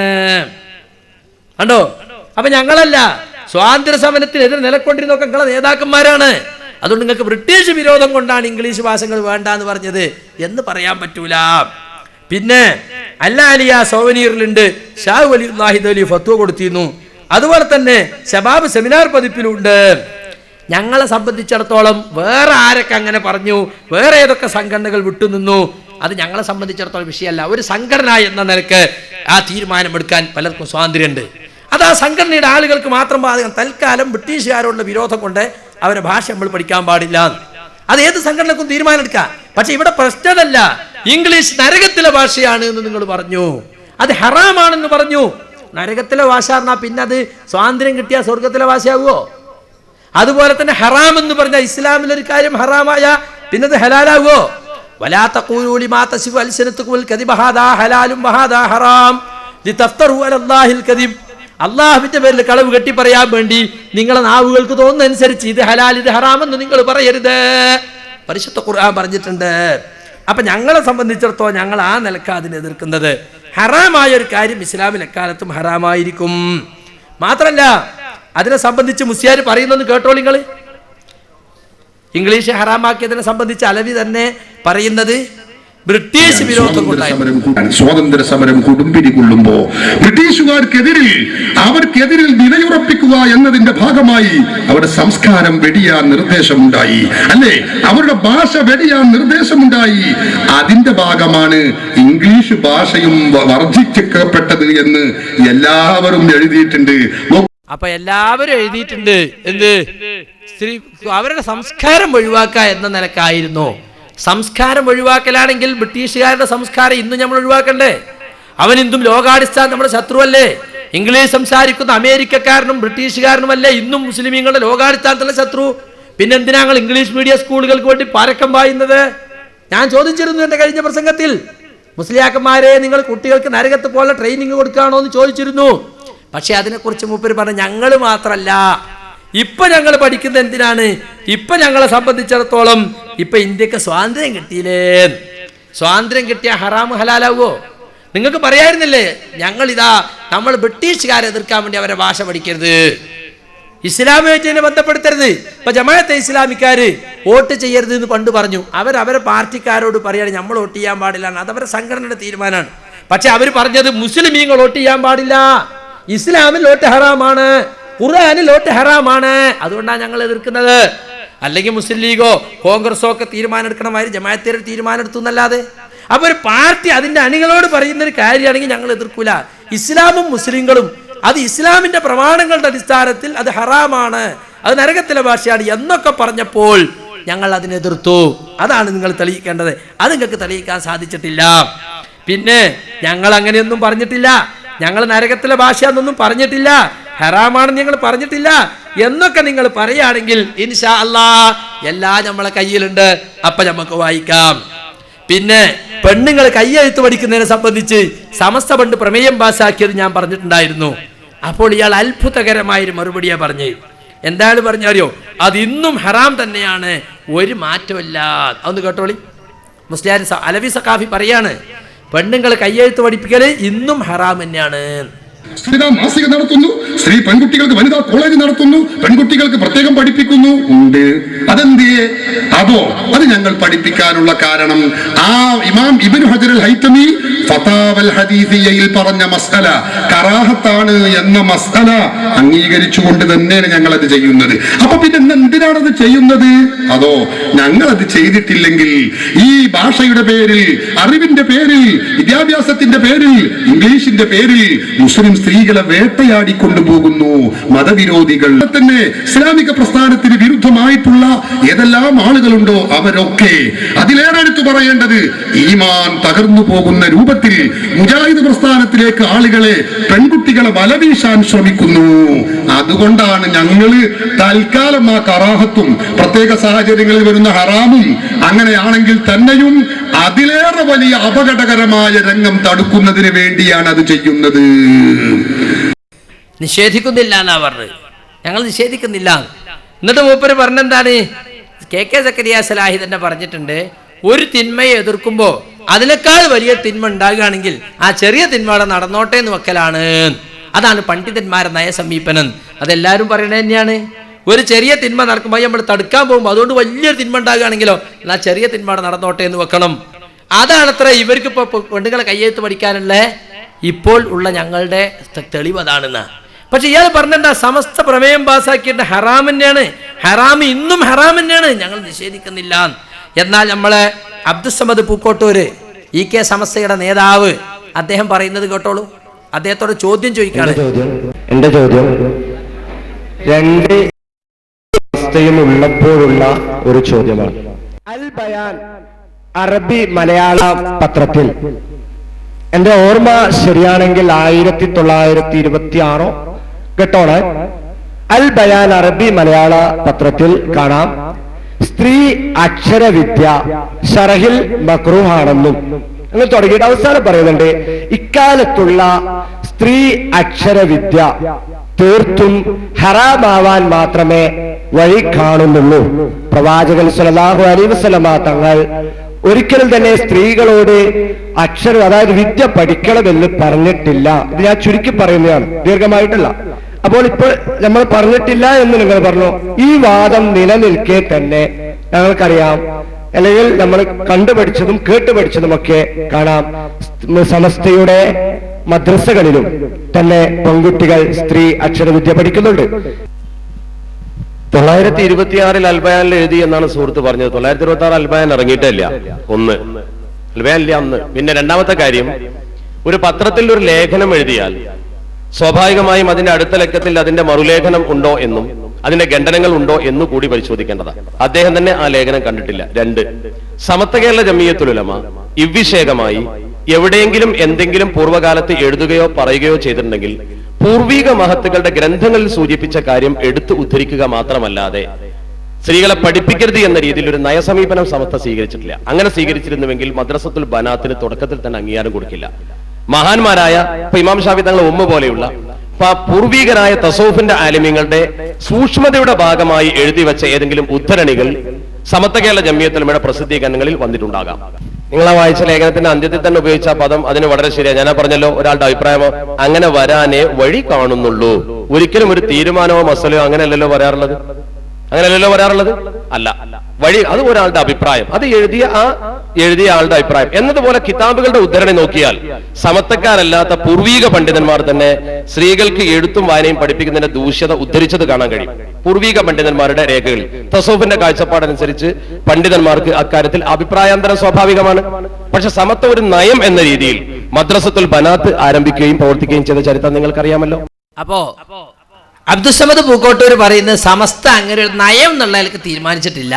ചില പണ്ഡിതന്മാരൊക്കെ അങ്ങനെ എഴുതിയിട്ടുണ്ട് എന്നൊക്കെ അൽബയാനിൽ പക്ഷേ എഴുതിയിട്ടുണ്ടാകാം. ഒരുപക്ഷെ അതിനുശേഷം അതിനെ എതിർത്തുകൊണ്ട് ലേഖനവും വന്നിരിക്കാം. ഇങ്ങനെ പല അഭിപ്രായ വ്യത്യാസമുള്ള വിഷയം എന്ന നിലയ്ക്ക് എഴുതിയതല്ലാതെ സമസ്ത അങ്ങനെ ഒരു നയം എന്നുള്ളതിലേക്ക് പെൺകുട്ടികളെ കയ്യെഴുത്ത് പഠിപ്പിക്കാൻ പാടില്ല എന്ന് പറഞ്ഞിട്ടില്ല. ഇയാൾ പറഞ്ഞിട്ടുണ്ട്, ഞങ്ങൾ ഹറാമാന്ന് പറഞ്ഞിട്ടുണ്ട്, കറാഹത്താണ്, ചില സമയത്ത് ആരിലായ കാരണം എല്ലാവർക്കും ഇന്നൊരു തോന്നുന്നു ഇബൻ എന്താ ആരിലാന്ന്, ഓനൊക്കെ പഠിച്ചാളും ആയിക്കോട്ടെ, ഉസ്താദല്ലേ, നമ്മൾ ശിഷ്യനും. ആരിലായ കാരണങ്ങൾ എന്താ, പുതുതായി എന്തെങ്കിലും കാരണങ്ങൾ ഉണ്ടാകുമ്പോൾ കറാഹത്ത് ഹറാമാവും. അങ്ങനെ ഹറാമായിട്ടുണ്ട്, അത് ഞങ്ങൾ നിഷേധിക്കണില്ലല്ലോ.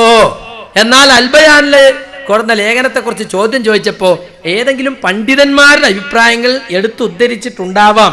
ഹറാമാവാൻ മാത്രമേ വഴി കാണുന്നുള്ളൂ എന്നാണ് പറഞ്ഞൊരു തീരുമാനം. അങ്ങനെയല്ലല്ലോ. എന്നാ സമസ്തയുടെ തീരുമാനം തന്നെ കേട്ടോളൂ. സ്ത്രീകൾക്ക് കയ്യെഴുത്ത് പഠിക്കൽ ശറയിൽ മക്രൂഹാണെന്നും മറ്റും പല മഹാന്മാരായ ഉലമാക്കൾ മുമ്പ് തന്നെ തീരുമാനിച്ചിട്ടുള്ളതാകയാൽ അവർക്ക് കയ്യെഴുത്ത് പഠിക്കൽ പ്രത്യേകം പാടില്ലാത്തതാണെന്ന് ഈ യോഗം തീരുമാനിക്കുന്നു. CK മുഹമ്മദ് മൗലവി അവതരിപ്പിച്ചു, AP അഹമ്മദ് കുട്ടി മൗലവി പിന്താങ്ങി. ഇത് അൽബയാനാണ്, കണ്ടോ? അപ്പൊ അൽബയാനിൽ ഒരു പണ്ഡിത സമിതിയുടെ സമസ്ത കേരള ജമിയത്തിന്റെ യോഗ തീരുമാനമാണ്.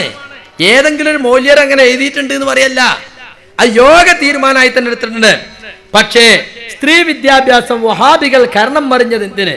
ആലിക്കുട്ടി സഖാഫി മടവൂർ അയാൾ എഴുതാണ് 2008 ഏപ്രിൽ 1-15 സുന്നി വോയ്സ് തൊയ്വാരികയിലായി എഴുതുന്നത് കണ്ടോ. സമസ്ത സ്ത്രീ വിദ്യാഭ്യാസം ഹറാമാക്കി എന്നാണ് ഇത്തരക്കാരുടെ ആക്ഷേപം. ഇത് വെറും ആരോപണം മാത്രമാണ്. സമസ്തയോ അതിന്റെ പണ്ഡിതന്മാരോ സ്ത്രീ വിദ്യാഭ്യാസം ഹറാമാക്കിയിട്ടില്ല. എന്താ വൈരുദ്ധ്യം കണ്ടോ? സുന്നി വോയ്സ് പറയാണ് ഞങ്ങൾ ഹറാമാക്കിയിട്ടില്ല. ഇയാൾ പറഞ്ഞപ്പോ ആലിക്കുട്ടി സഖാഫി കഴിഞ്ഞല്ലോ എഴുതിയതാ, സുന്നി വോയ്സിൽ വന്നതാ. ഇയാൾ ഇവിടെ പറഞ്ഞത് ഹറാം തന്നെയാണ്, ഞങ്ങളായി തന്നെ ഉറച്ചു നിൽക്കുന്നുണ്ട് എന്ന് പറയാണ്.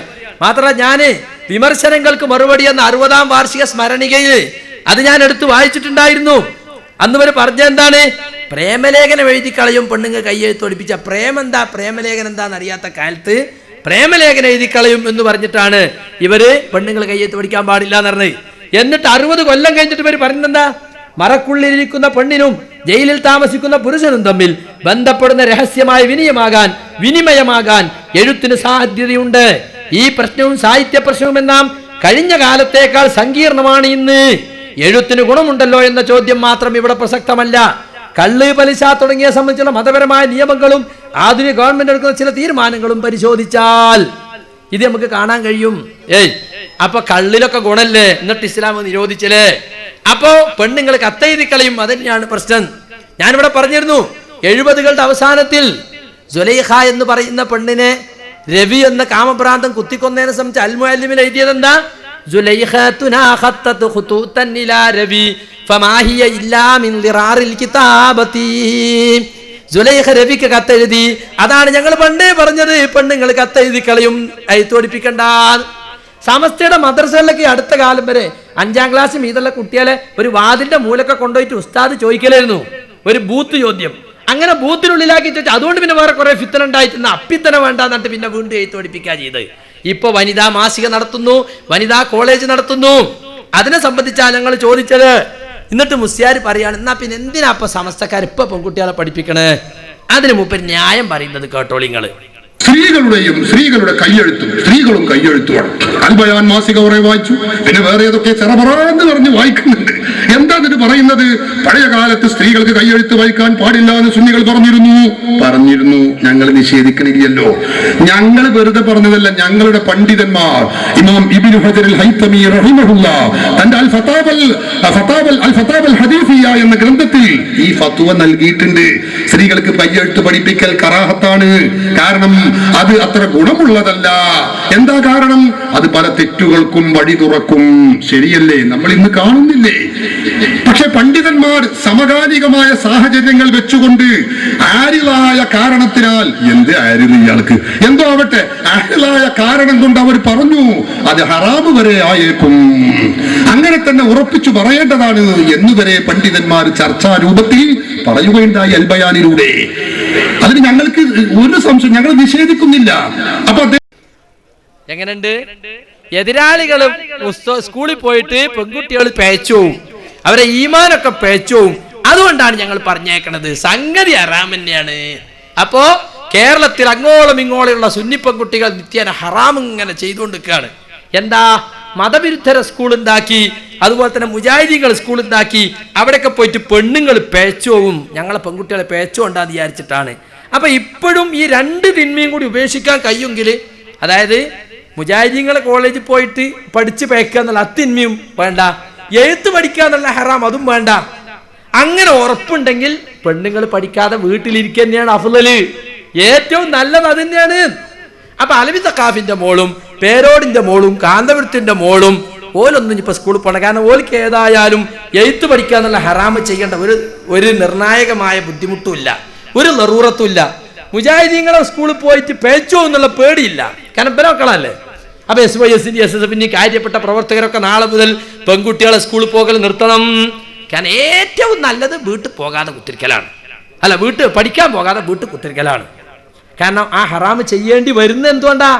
മതവിരുദ്ധരുടെ സ്കൂളിൽ പോയിട്ട് ഈമാൻ പോയി പോകുന്നതുകൊണ്ടാണ്. അല്ലെങ്കിൽ മുജാഹിദീങ്ങളെ സ്കൂളിൽ പോയിട്ട് ജമാഅത്തിന്റെ സ്കൂളിൽ പോയിട്ട് ഈമാൻ കവർന്നെടുക്കപ്പെടുന്നു പേടിച്ചിട്ടാണ്. നോക്കാൻ നിങ്ങള് മുസ്ലിയാക്കന്മാരെങ്കിലും ഒന്ന് മാതൃക കാണിക്കണ്ടേ ഈ കാര്യത്തിൽ? എന്ത് നെറൂറത്താ സുഹൃത്തുക്കളുള്ളത്? ഒരു പെണ്ണ് ഭൗതിക വിദ്യാഭ്യാസം പഠിച്ചില്ലെങ്കിൽ ഇവിടെ എന്തോ വരുമോ? മരിച്ചു പോകുമോ? ഇപ്പൊ ഖുർആൻ ഓതാൻ പഠിക്കണം, നിസ്കരിക്കാൻ പഠിക്കണം, അല്ലേ? അതിപ്പോ ഒരു മുസ്ലിമായ ആണിനും പെണ്ണിനൊക്കെ നിർബന്ധമുള്ള കാര്യമാണ്. ഈ +2 BCom BA ഹോം സയൻസും കമ്പ്യൂട്ടർ എന്തിനെല്ലാം ഇപ്പൊ ഖുറാഫി പെൺകുട്ടികൾ പോകണം. അതിലൊക്കെ മുസ്ലിയാക്കന്മാരുടെ സ്ഥാപനം നടത്തി മുസ്ലിം നേഴ്സിനെ ആവശ്യമുണ്ട്.